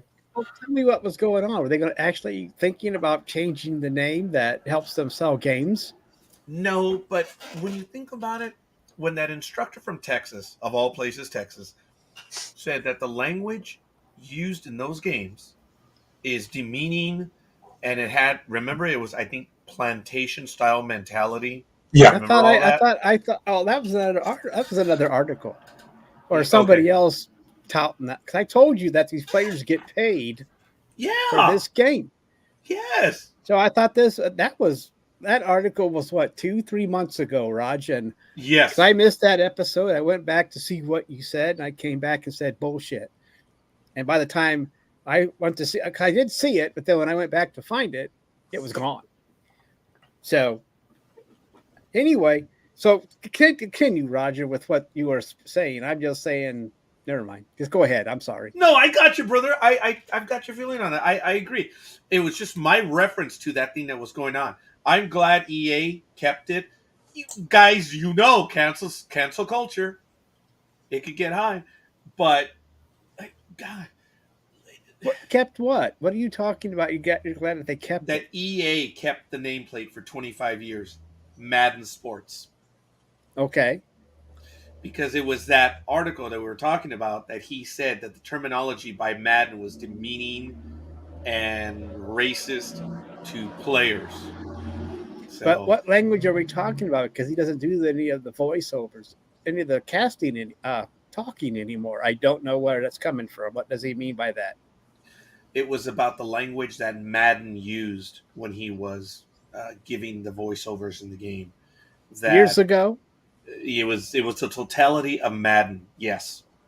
I mean, he hasn't done that for a long, long time. Is he still alive?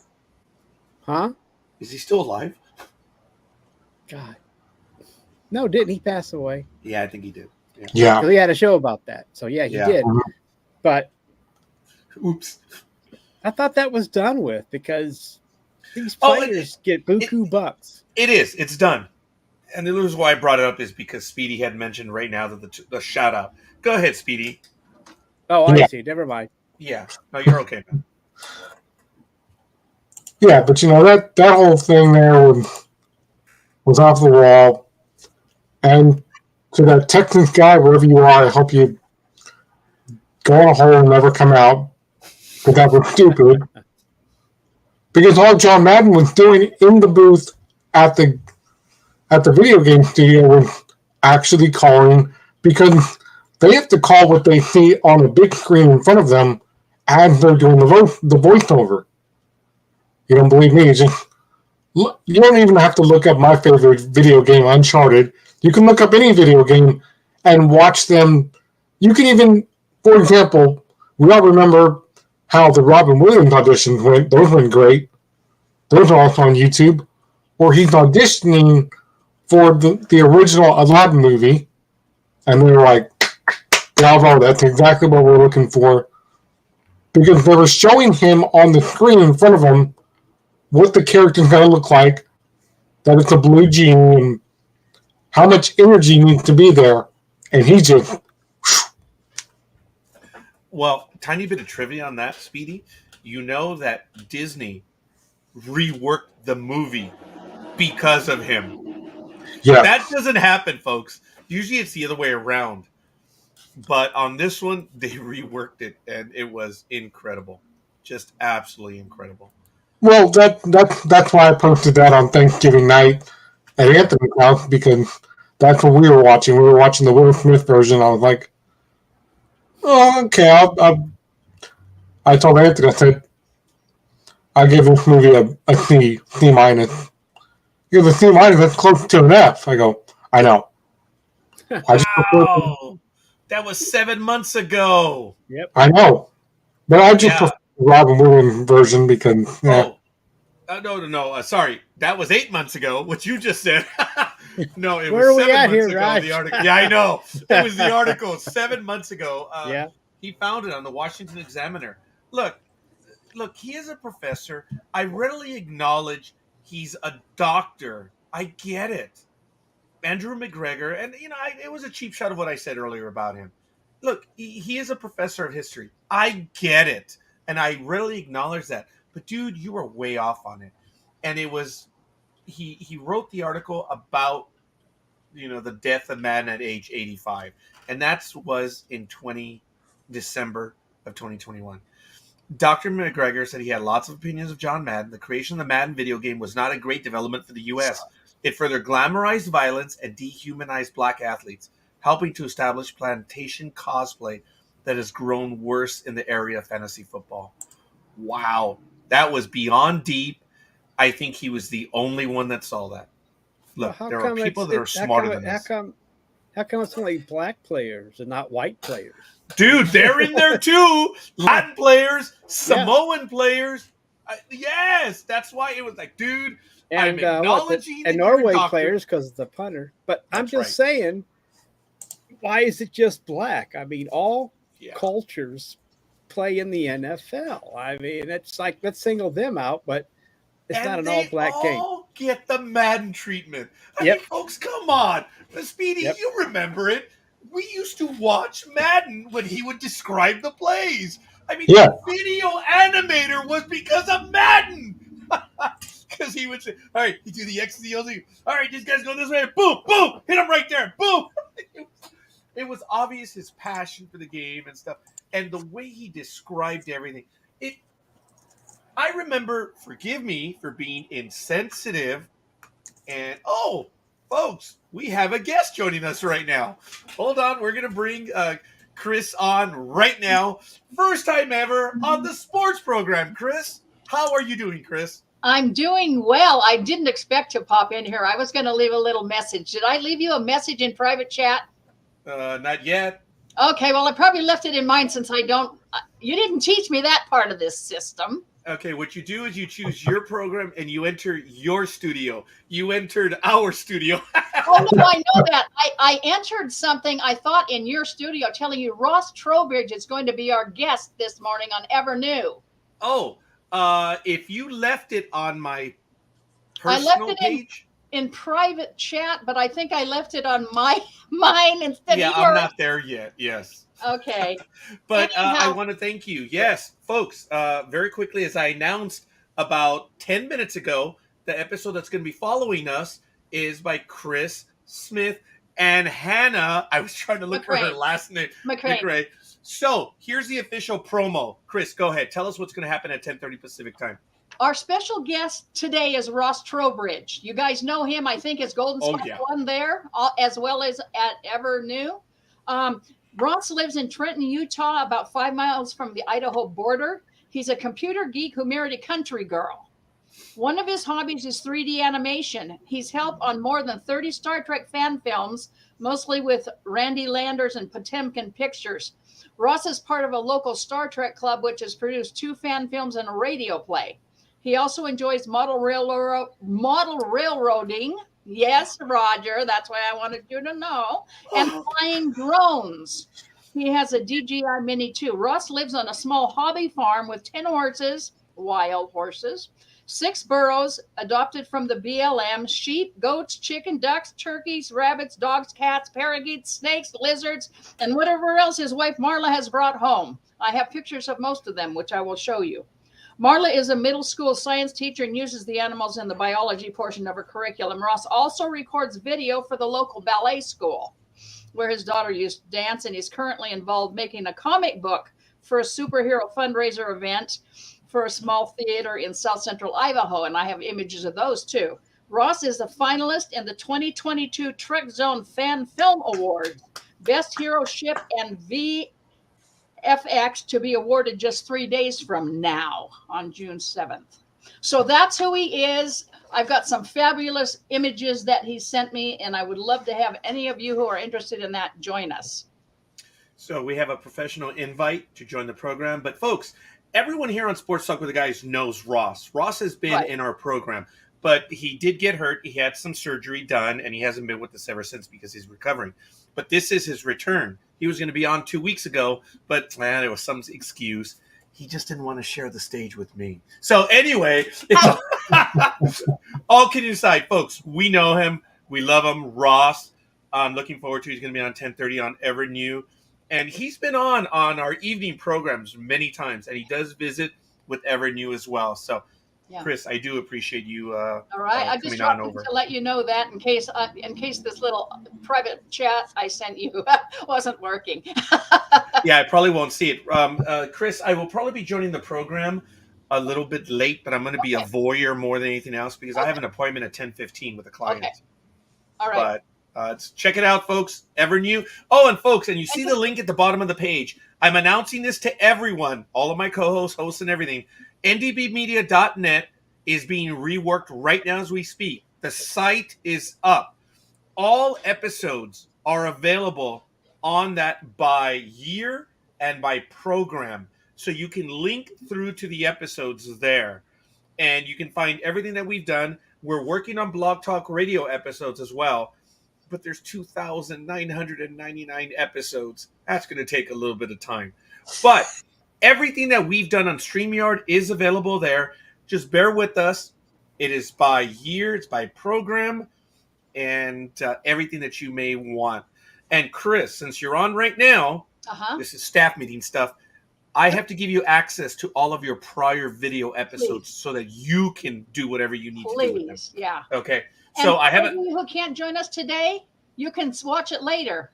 Rerun. Yeah, anytime at your convenience. And Chris, anytime you want to join this episode to announce the upcoming, you do so just as you did now. All right. Okay. I just knew this would be of particular interest to you guys because I know you know Ross. So. Oh yeah. Is Ross going to show off his trains? He is. Absolutely. Oh, I'm sorry. Now you got Roger's attention. Plus a special train that went through that did an old time train that left Utah, went to California, went up to Oregon, went over to Idaho. That one. You know that one? And we got an image of that too. Oh, that was a big deal. I'm sorry. Okay. Okay, I'll let you go now. How do I get out of here? Chris. You can all right, Chris. You can delete me, right? Don't hit end episode, but I can actually remove you. So all it's all right. Please remove me. Thank you. Thank you, guys. See you in a bit. Welcome. Bye-bye. Come back again. Okay. Yes. Thanks. Yeah. Talk some sports. No. Chris No. doesn't like sports, but who knows? Maybe. Right? I I thought I'd invite her. That was perfect because It was. that's what I used to do on my show. I would have the other person come on who was doing a show later the same day, and it made sense. That's what I need to do. I always asked everyone, look, here's a schedule of programs. Feed the program what is upcoming, and they will announce it. And that way we build a network. This is Chris. And yes, you were doing that, Speedy, which was absolutely awesome. I've tried to do it forever, and I'm glad Chris did it. So Casey is not here. You should join Evernew because she's next. Because if anything, I would be on after. So then we would join Casey's program on Sunday night, which I would do to announce the professionals. So, or as I told all of my hosts, just give them something to read real quick. Either do it in person, or just got a note from another host right now. So we'll see. But all right, we'll are you continue. going to put our pictures on the site?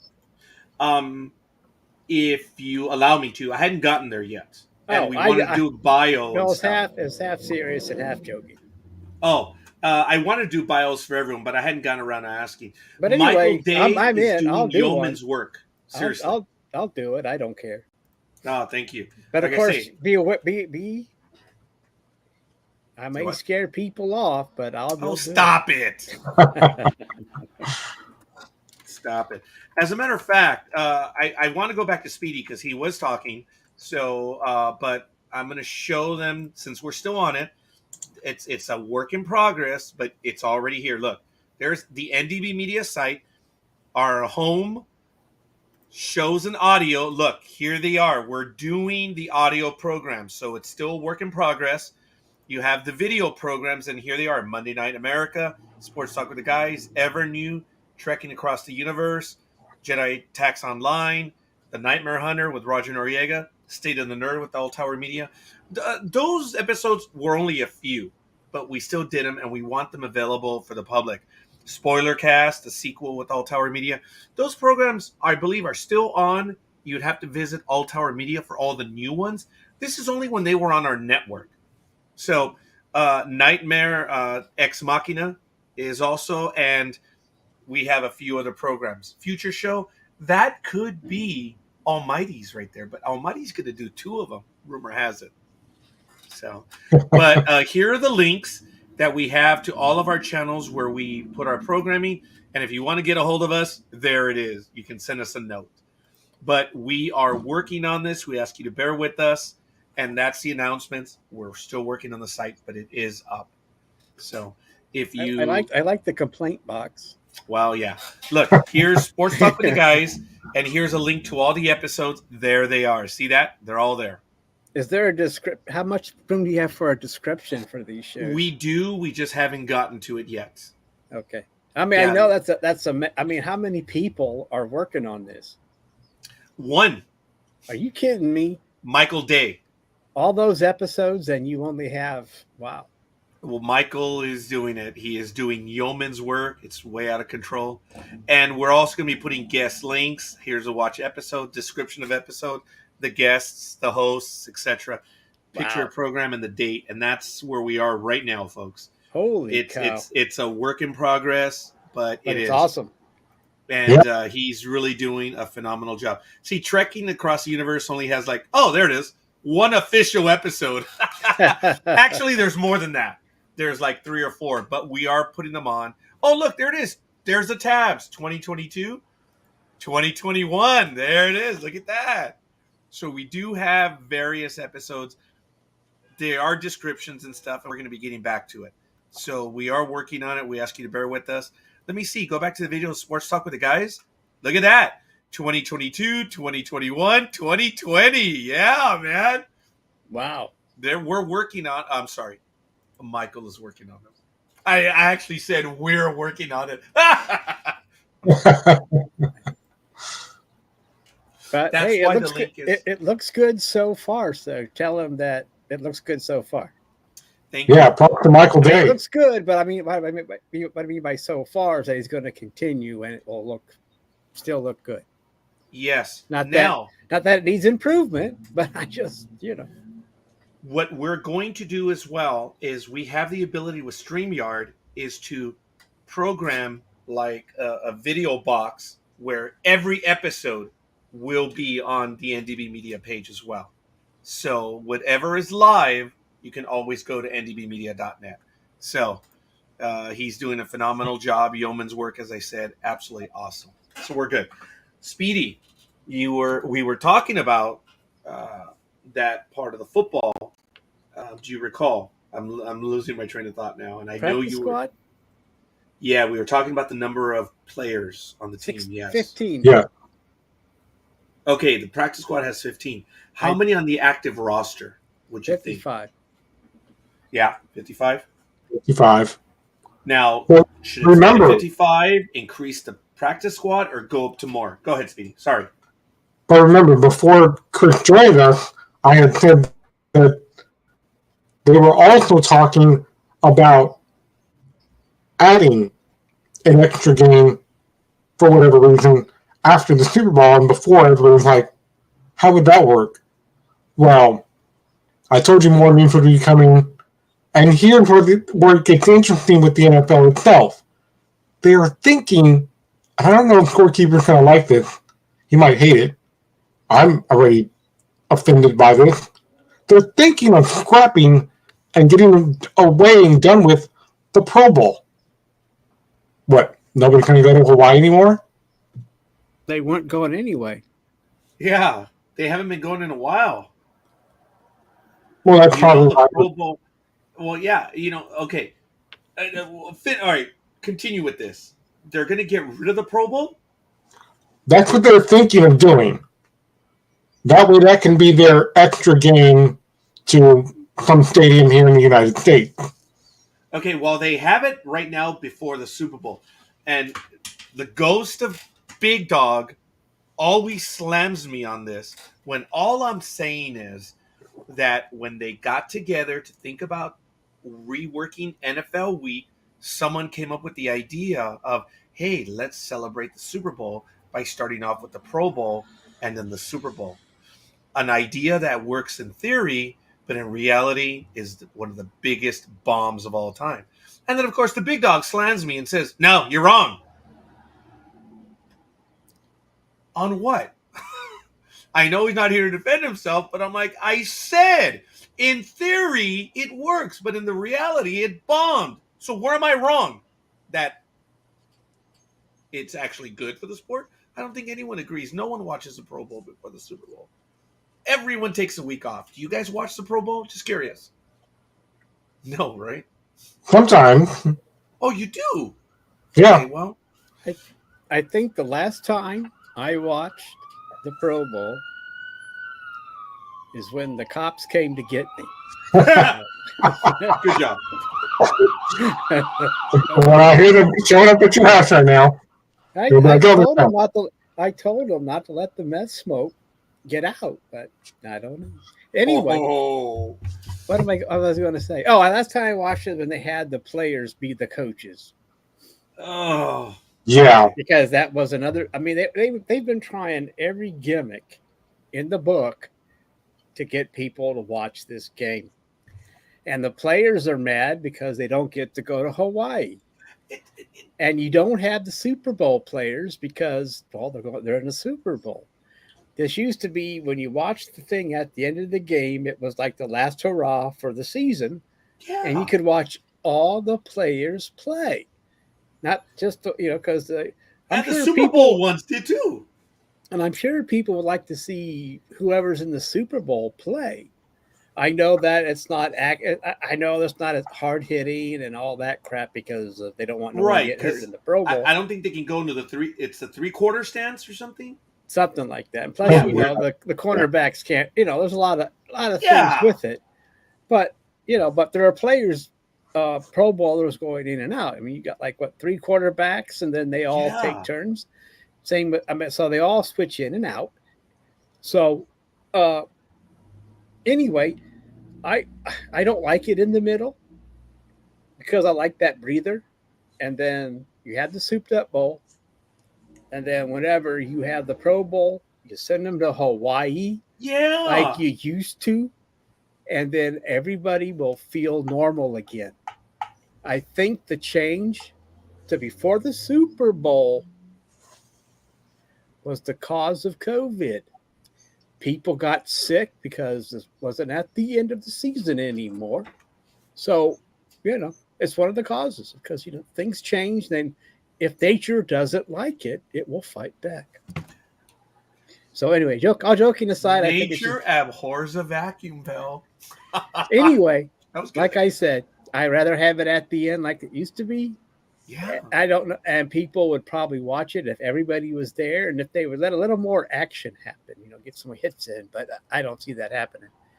But anyway, I know the players like one thing. Again, I will repeat, the players want to go to Hawaii to eat some pineapple. I don't know. And there's another thing that I don't know if you guys were here. Oh, the pig about roast. The Aloha Bowl. There's issues with the stadium over there. Oh, which is there? They're talking about. Yeah, because look, it's right next to the ocean, forgive me. And the way it was built, it's a lot of oxidation and rusting. There are problems in the Aloha Bowl. But well, guess who will take care of those problems? If they went back, taking the Pro Bowl back, guess who would fix those problems? The NFL. But they're chickening out. They would take care of things if they would put the Pro Bowl back in Hawaii. But well, speaking of putting things back, did you guys know that the Falcons have brought back their original red helmet? Oh no! Yep, the throwback helmet. Mm-hmm. I saw a picture of that. I like it. Yeah. Did you see the picture, Speedy? I did. Do you like it? I like it a lot. Do you want one? It's on his Maybe. wall, probably. It's after he says T-shirt. That way you can wear he says T-shirt with your Atlanta Falcons helmet. Walk around that neighborhood showing off. So, did you see it, Raj? red one, yeah. This is the original one. Yeah. The throwback red helmet. So, is this going to be just for a game? Yeah. Preseason? Yeah. Oh, Because this year, before there was a rule that said you can only use one helmet a year. But this year they reversed it so they can wear as many helmets, throwback helmets or whatever helmets that they want again. So I didn't know that was a rule. I never thought of but that's what I read when we read about the helmet, right? Did you read that, Speedy? Yeah. Okay. Oh, yeah, exactly what you guys just said right now. Forgive me, folks. Let me put a link in the chat room for my co-host as well as in the comments box. The return of the infamous, they call them, red helmets was made possible by the NFL rescinding the one helmet rule, which was enacted before the 2013 season as a method towards improving player safety. The league believed that a worn-in helmet would be safer for the players than brand new helmets that hadn't been adjusted to the players' heads. Okay. With the policy since being revised, teams are allowed to use an alternate helmet to pair with alternate classic and or color rush uniforms. In 2018, the NFL loosened restrictions on uniforms, providing teams with more jersey options, but didn't alter the helmet policy until last summer. Wow. Baseball has a policy where they have their announced uniform, but if they want to do a retro, or whatever, all they have to do is inform the league as to when they want to do it. And then, now it's the commissioner's office, not the league anymore. And pretty much they get to do whatever they want. So, but they just have to inform the league of what the uniform is for that day. So in baseball, it's a little more open. I don't know what the basketball rules, but the ghost of Big Dawg is in here right now to slam me on the rules making. So We've seen them wear alternative jerseys before in basketball. yeah. And that's been going on for a while, hasn't it, Speedy? I mean, it's always having a throwback here and there, or a new uniform to break out to get more merchandising money. Right. Well, all jerseys are money. So Yeah, exactly. Speaking of New Jersey, Patrick Mahomes and Brittany Matthews are going to have new in their life for their second baby. So congratulations to them. How does that fit in with New Jersey's? It doesn't. I know. I know. But are they having the baby in New Jersey's? Is that what you mean? Oh, New Jersey. I'm sorry. I mean Jersey. But maybe he will be wearing a New Jersey. Just like Arch Manning will be wearing a new NFL jersey in 4 years. Am I correct at that? Yeah. College next year? This season? I mean, does he start college this season or the next? I think so. You never know, because we talked about it earlier that there's quite a few players that are retiring from the NFL, which means they're going to need either old or new players to join the specific team. Yeah, but everybody's got their eye on Arch Manning. They're waiting to see if he's going to be able to fill that void. That Manning void. Yep. So won't that make the most in the NFL? Like relatives playing at least quarterbacks, 3 quarterbacks playing in the league? Wouldn't that be a record? Maybe. Yeah, I don't know. Let's just say yes for the hell of it, and then Yes. Sounds good to me. I can't even remember. I can't remember 3 brothers. I mean 3 relatives, 2 brothers, one nephew, and then we'll move on. I wonder if Cooper is playing through his son, since he couldn't make the NFL because of his back. So Cooper Manning, I mean, the one that did not play in the NFL because he injured his back. And I believe he was a wide receiver, if I am not mistaken. So enough about the.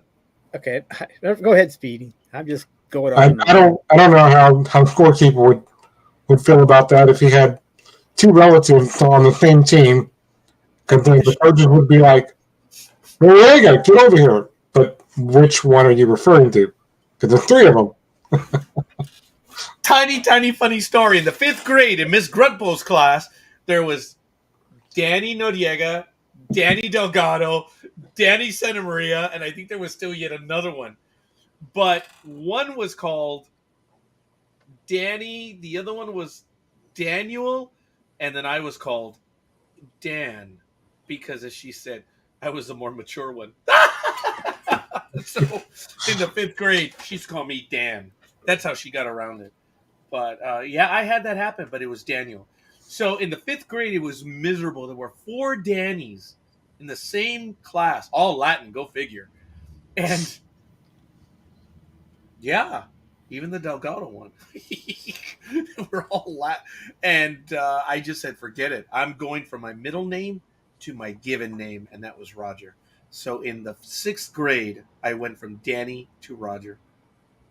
Yep. True story. Have you used Danny since? No. Or Daniel. It's actually my given name is Daniel. Oh yeah, I know what everyone the official name is. I'm sorry. But I have not used it. I've kind of messed around by doing R. Daniel Noriega. I thought of doing that a few times, but no. It's I actually go by Rogelio, Roger in quotes, D Noriega. I have done that a few times just to mess around with people, so they know they're talking to the same fool. Yeah, well, speaking of poll, speaking of being in the poll, in 2017, when a bunch of men from my church went to men's camp in 2017, we used to have a time on Saturday where from 12:30 to 5:30 would be free time. And most of the guys were like, I'm going to go up to the pool. 4 of us would go just to sit out there to get out of the shade because they had nice beach covers, to protect you from the shade and under the umbrella. As we're sitting there, I'm just eating a snack because I got something from one of the snack machines and I'm up there joining them. And I'm like, yeah, let's have fun and, watching everybody swim. My friend Pete, his son is Pete, and then Pete Jr. named his son Pete, and then his other son is also Peter. And it was strange because the camp director ends up getting a phone call from, he got the information from one of the staff members on the walkie-talkie. And they're like, yeah, New Life Church, we need to get in contact with Pete Beria. Something just happened with his house and it's an emergency. His wife called. So the camp director's like, Pete Beria, can you come with us to the office? Your wife called. And they go, well, which Pete Beria would that be? Because my friend Peter, he had just gotten married a year before in 2016. And then, but my main friend, the one that they were actually talking about, he got divorced, so it wasn't him. And the other two, they're only 10 years old, and the other one's 15, which means they're not old enough to be married, so it kind of narrowed it down to only 3. And they figured out who the actual Pete Beria was that needed to talk to his wife about some emergency. So he ended up having to leave camp early because of that. Wow. That's a lot of Peters. Yeah, I know, right?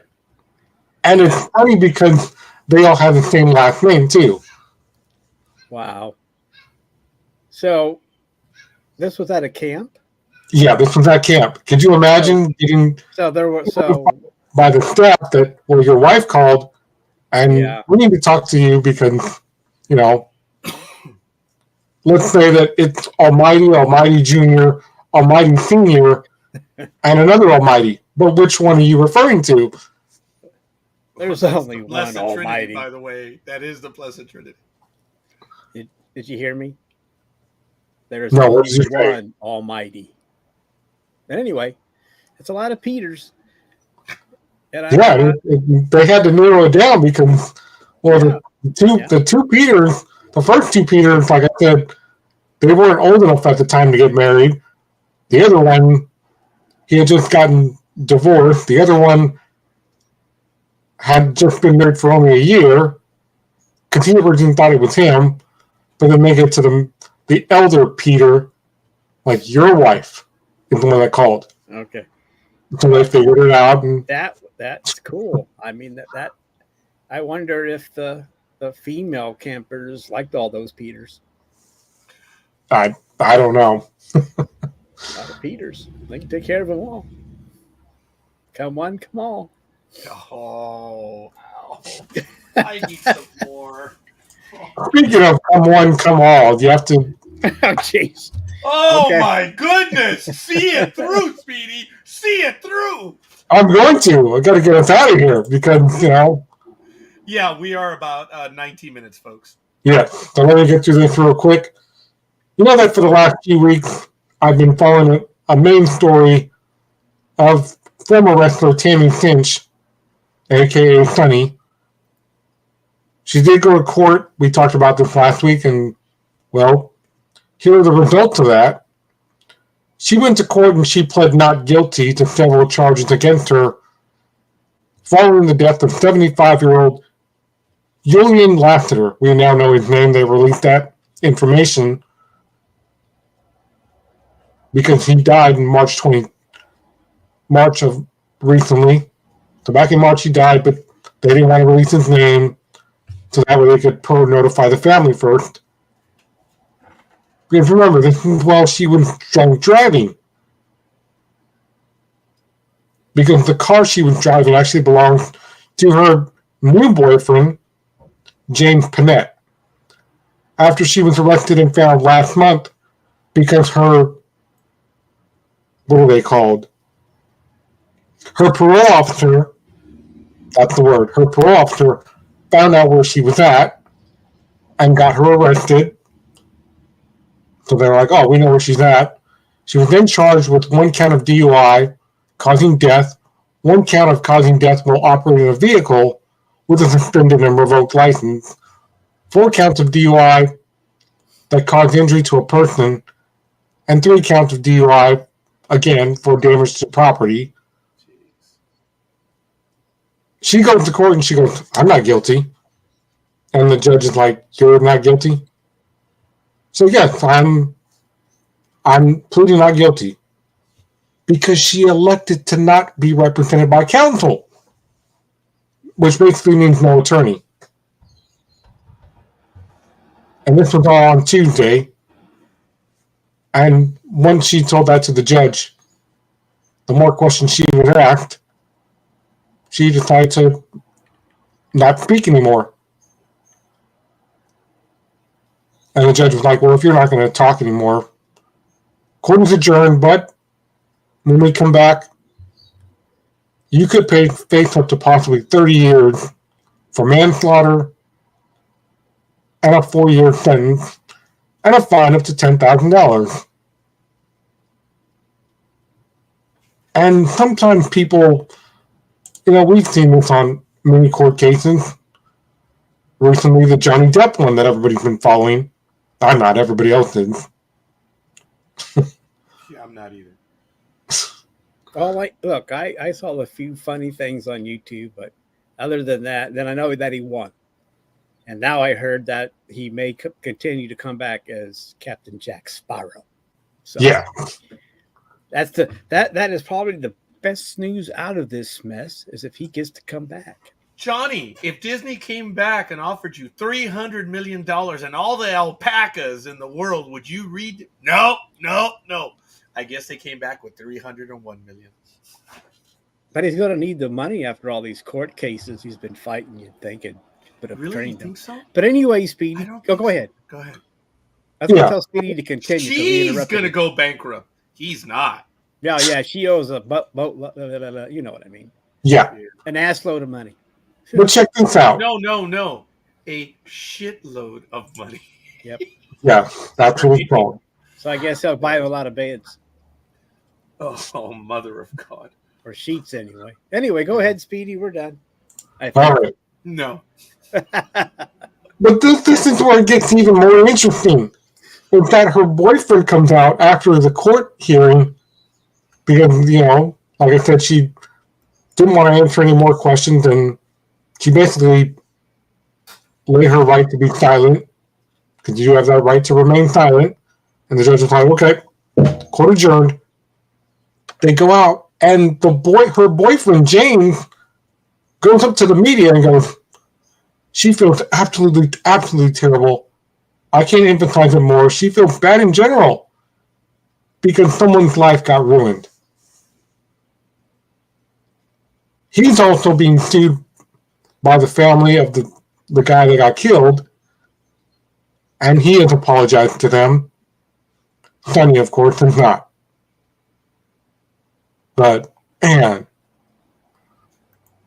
So what you're saying is that she pleaded guilty without an attorney.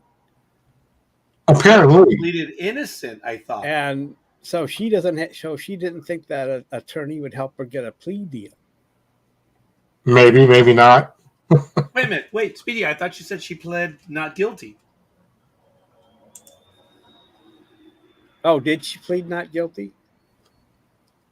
Well, she did, but that's because, that's why, when the other attorney, the district attorney, he presents all this to the judge, which would, like I said earlier, with DUI causing death, while operating on a suspended and revoked license, 4 counts of DUI that caused injury, and 3 counts of DUI for damage to property.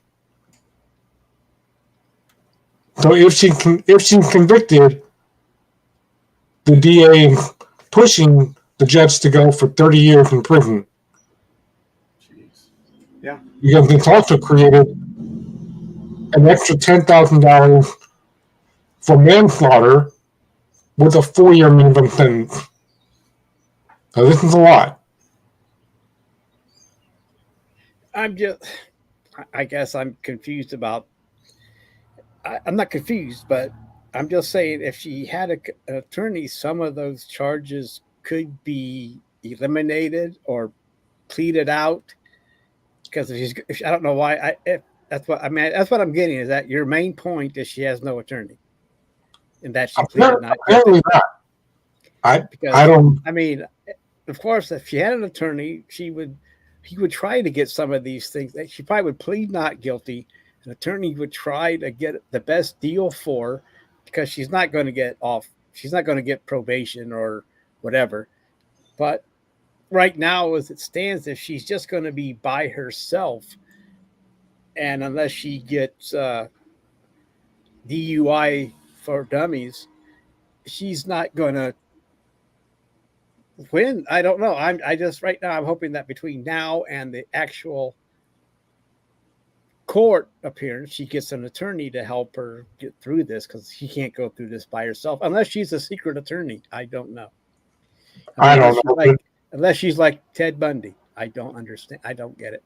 Well, like I said, to answer your question, she walked in and they asked her a few questions, and the judge asked her questions, and then she's like, I'm not guilty. I'm not guilty at all. And I'm not going to answer any more questions. I'm not going to remain silent. Okay, that even with an attorney, that she would still have to plead not guilty herself. So, I mean, right now, that's no problem. The problem comes when she, like I said, goes to her jury trial or try to get away from the jury trial and get the best. Well, you heard what I said. I mean, I've watched enough Perry Mason. No, I'm just kidding. Anyway, That's my hope that she actually does get one besides her boyfriend and gets professional help legal wise. Unless if she doesn't, then she's probably going to do the full term. What do you think, Roger? Yeah, she's going to go away for a long time. But folks, it's not a strange thing in the pleading phase, where you actually get charged. It's the way it is. It's a hearing to see if there's a case. And it's not a strange thing for her to say not guilty and move on. But the way it happened, it was kind of funny. So yeah, it is kind of I'm just laughing at the way she acted and stuff. But no, this is serious. People died, and she is facing an incredible amount of time. Yeah, I mean, that's why but it is what it is, I guess. But yeah, she needs to change her attitude before her trial, because if the jury picks up on it, well, they're going to hammer her. Oh, yeah. But she needs to find a way. I mean, I'm just saying an attorney would try to get these things, to get a plea deal where she only does 29 years, and a $9,999 fine. But, I'm just saying, maybe an attorney gets her 20 instead of 30. I mean, every year counts when you're in prison. I mean, you don't want, unless she wants to meet Allison Mack, that's, they can have a little thing going. But, Oh, yeah.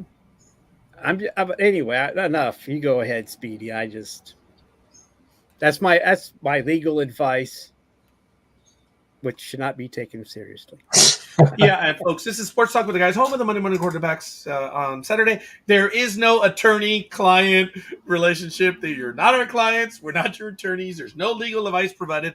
All opinion, unless you commentary. send me $10, then there will be attorney-client privilege.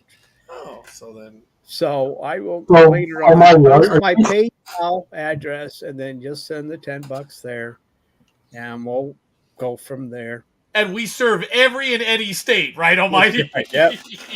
I'm qualified in every state to practice and law. The U.S. territories. And and put the emphasis on practice. All right. Yeah. Well, ladies and gentlemen, there you have it. Almighty is going to represent Tammy Finn. So if you he want was me to directing this to represent Tammy. you, give me a couple of days to watch episodes of L.A. Law, and I'll get back to you. I object. Hearsay. Overruled, bitch. So, I mean, overruled. No, I buddy. got it. That was still good. Overruled, buddy. Okay. Well, you keep tabs on that for Speedy, because I'm very interested to see what's up next with this person. It sounds like it's going to be a sitcom. Yeah, she's definitely not the sharpest tool in the shed. Hey, but stop talking they're about athletes. Now, funny. But yeah, it sounds like it's going to be a Netflix documentary in the future. So maybe, I don't know. Yeah, maybe. We'll see. But, another news. Pete Dunne said that he's okay with the name change of being called Butch. He said, I'm trying to embrace it. I wasn't thrilled at first with it when Vince McMahon said that they were changing my name. But I think this will work out for both of us.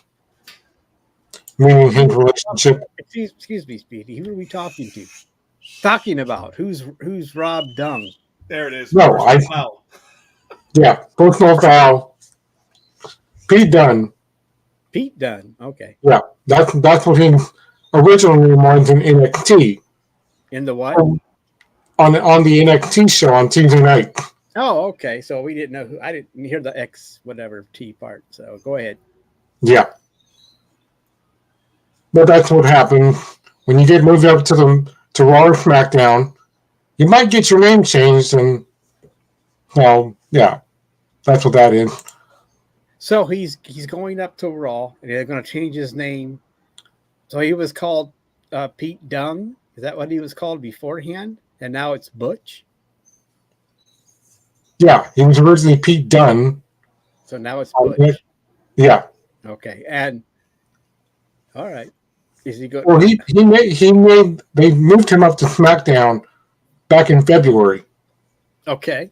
So He's been called Butch for a while now. All right. And how's he doing in Raw wrestling wise? Or No. hasn't he wrestled yet? I think he was on SmackDown last night. How'd he do? He's doing very well. He plays this avid character. Kind of reminds me of Sabu because all he wants to do is fight, but Sheamus and others are like, no, just hold on. They're holding him back, and they're like, you'll get your chance to cause some damage. Do you like the name Butch? Because that's all that matters. No, I prefer that he go back to being Pete Dunne because that was an easier name. Because this made everyone lose their mind, and they're like, why are we calling him Butch? He's Pete Dunne. They did the same thing with Walter when they moved him up to SmackDown from NXT as well. Walter was good, but they changed his name to, well, it used to be just Gunther. But if you watched SmackDown last night, you noticed that, well, they put an emphasis on it. Because, you know, Pat McAfee was like, no. You got to say it correctly. It's done stutter. They're now having the actors put an emphasis on it. So that way we can put an emphasis on it when we're talking with other wrestling fans about it. I wouldn't do that. But anyway, I think Butch is a lame name. Yeah. I mean, can't you do better than Butch? I mean, Spike. Yeah, call him Spike instead. But anyway. Spike would work. Has anyone been called the Butcher, though? No, but there is. I'm just saying the Butcher would sound better than Butch. Because then they could have that persona going. But I don't get nothing from Butch except it's too common. They usually do better with names. And I don't like it. You don't like it. So I don't like it. So then, yeah, they should change it. Once we send them this video, they will change it. Oh, there it is. I'm just at 6 a.m. Yep. But see, they can't use the name Butcher because in AEW, the tag team Butcher and Blade, those two guys, they've already got that name copyrighted by AEW. So okay, I asked you if there's someone called the Butcher, and you said no, so that's why I went with it. But I didn't know there was a Butcher Braid or whatever, and so that's cool. That's cool, but yeah, I would still come up with a better name than Butch because that could be taken in so many ways. Yeah. Is he going to come out in a leather outfit and a little whip? I don't, I don't know. Latex, I guess he could do come in with a black tech, wear a little mask and have a little whip with them and say, what's your safe word? And then say, I don't believe in safe words. I don't know. What the fuck am I talking about? Let's move on. Ladies and gentlemen, Sports Talk with the Guys, home of the Monday Morning Quarterbacks on Saturday. That's going to make our year. That's why I'm keeping notes. I'm doing that stuff so we can do our annual program. Almighty has already got 3 of them today. In the last 10 minutes, he's got 2 of them. Oh, hell yeah. Which ones? I didn't do anything, but... Oh, hell yeah. You stick did. my thumb up my ass. That's No. The one that went from... I wrote it down right here. The one that went from 7:59 a.m. to 8:03. The almighty tirade. It went like 4 minutes. What's I tirading about? I don't know, but I made a note of it. I had a tirade. I don't know. Yeah, it's the 7:59 to 8. And right now at 9:56 a.m. Folks, we're down to a minute and a half. I want to give each host right now 30 seconds so we can finish up. Want to get it done by 10 o'clock. But the professionals, my quick little thing is, professionals will be on this Saturday at 6 p.m. Pacific time. I believe Almighty will be joining me. Speedy, I know you have a life, but if you get a chance, give us, join us on Monday night. Okay. And that's it, folks. The Walking Dead is at 5:30 p.m. Pacific time on blogtalkradio.net. I'm sorry, blogtalkradio.com/NDB Media. Speedy. Well, I just have to say that it's going to be, I'm going to invest some time later today by watching USFL football because last week in Scorekeeper, there were several plays where the guy ran out of bounds and the referee never stopped him. So these rules, I'm still confused by them, but that's why I need to keep watching USFL. Where was the ball marked? Well, they threw it in. The quarterback threw the ball to the player. He ended up getting all the way to the 45-yard line, but he caught the ball out of bounds. And, normal football in the NFL and other leagues, they blow the whistle once you run out of bounds. Okay, so they gave him the catch when he caught it out of bounds. Yeah, the referee was right there. It must have been a missed call. Or I can't see that being a legal play in any league, because if that's the case, they can. No, but he went like this. He went around out of bounds and then came back in right next to the referee, who's the one that called it. Okay. And I was like, there's a rule where you can come back in, but I forget what has to happen first. If you don't have the ball, you run out, you run back in. I think I'll have to look it up for you, Speedy, but as long as anyway, I'll look it up and get back to you. But that right now but since I thought you said he caught it out of bounds, that would have been a whistle. So I'll look it up. Yeah, he caught it. To you in a year or so. But go ahead. I'm sorry, Speedy. I shouldn't interrupt you, but I just wanted to get clarification on that. Right. And that's my 30 seconds are up. Okay. The reason I was shaking my head, because at first Roger said on Saturday night for the professionals, then he corrected it with Monday. So remember, it's Monday, and be here or be square. Everybody if you're not going to join us on the professionals, hey, it's your loss. But anyhow, I look forward to seeing you guys, or people, or not guys, but guys and gals and women, whatever the fuck. Next week, next Saturday, and you can listen to more of my blubbering. Fuck. Oh my God. Sports Talk with the Guys, home of the Monday Morning Quarterbacks on Saturday. He's Speedy. He's Almighty. I'm Scorekeeper. Take care, everyone. Take it easy. Peace. Jesus.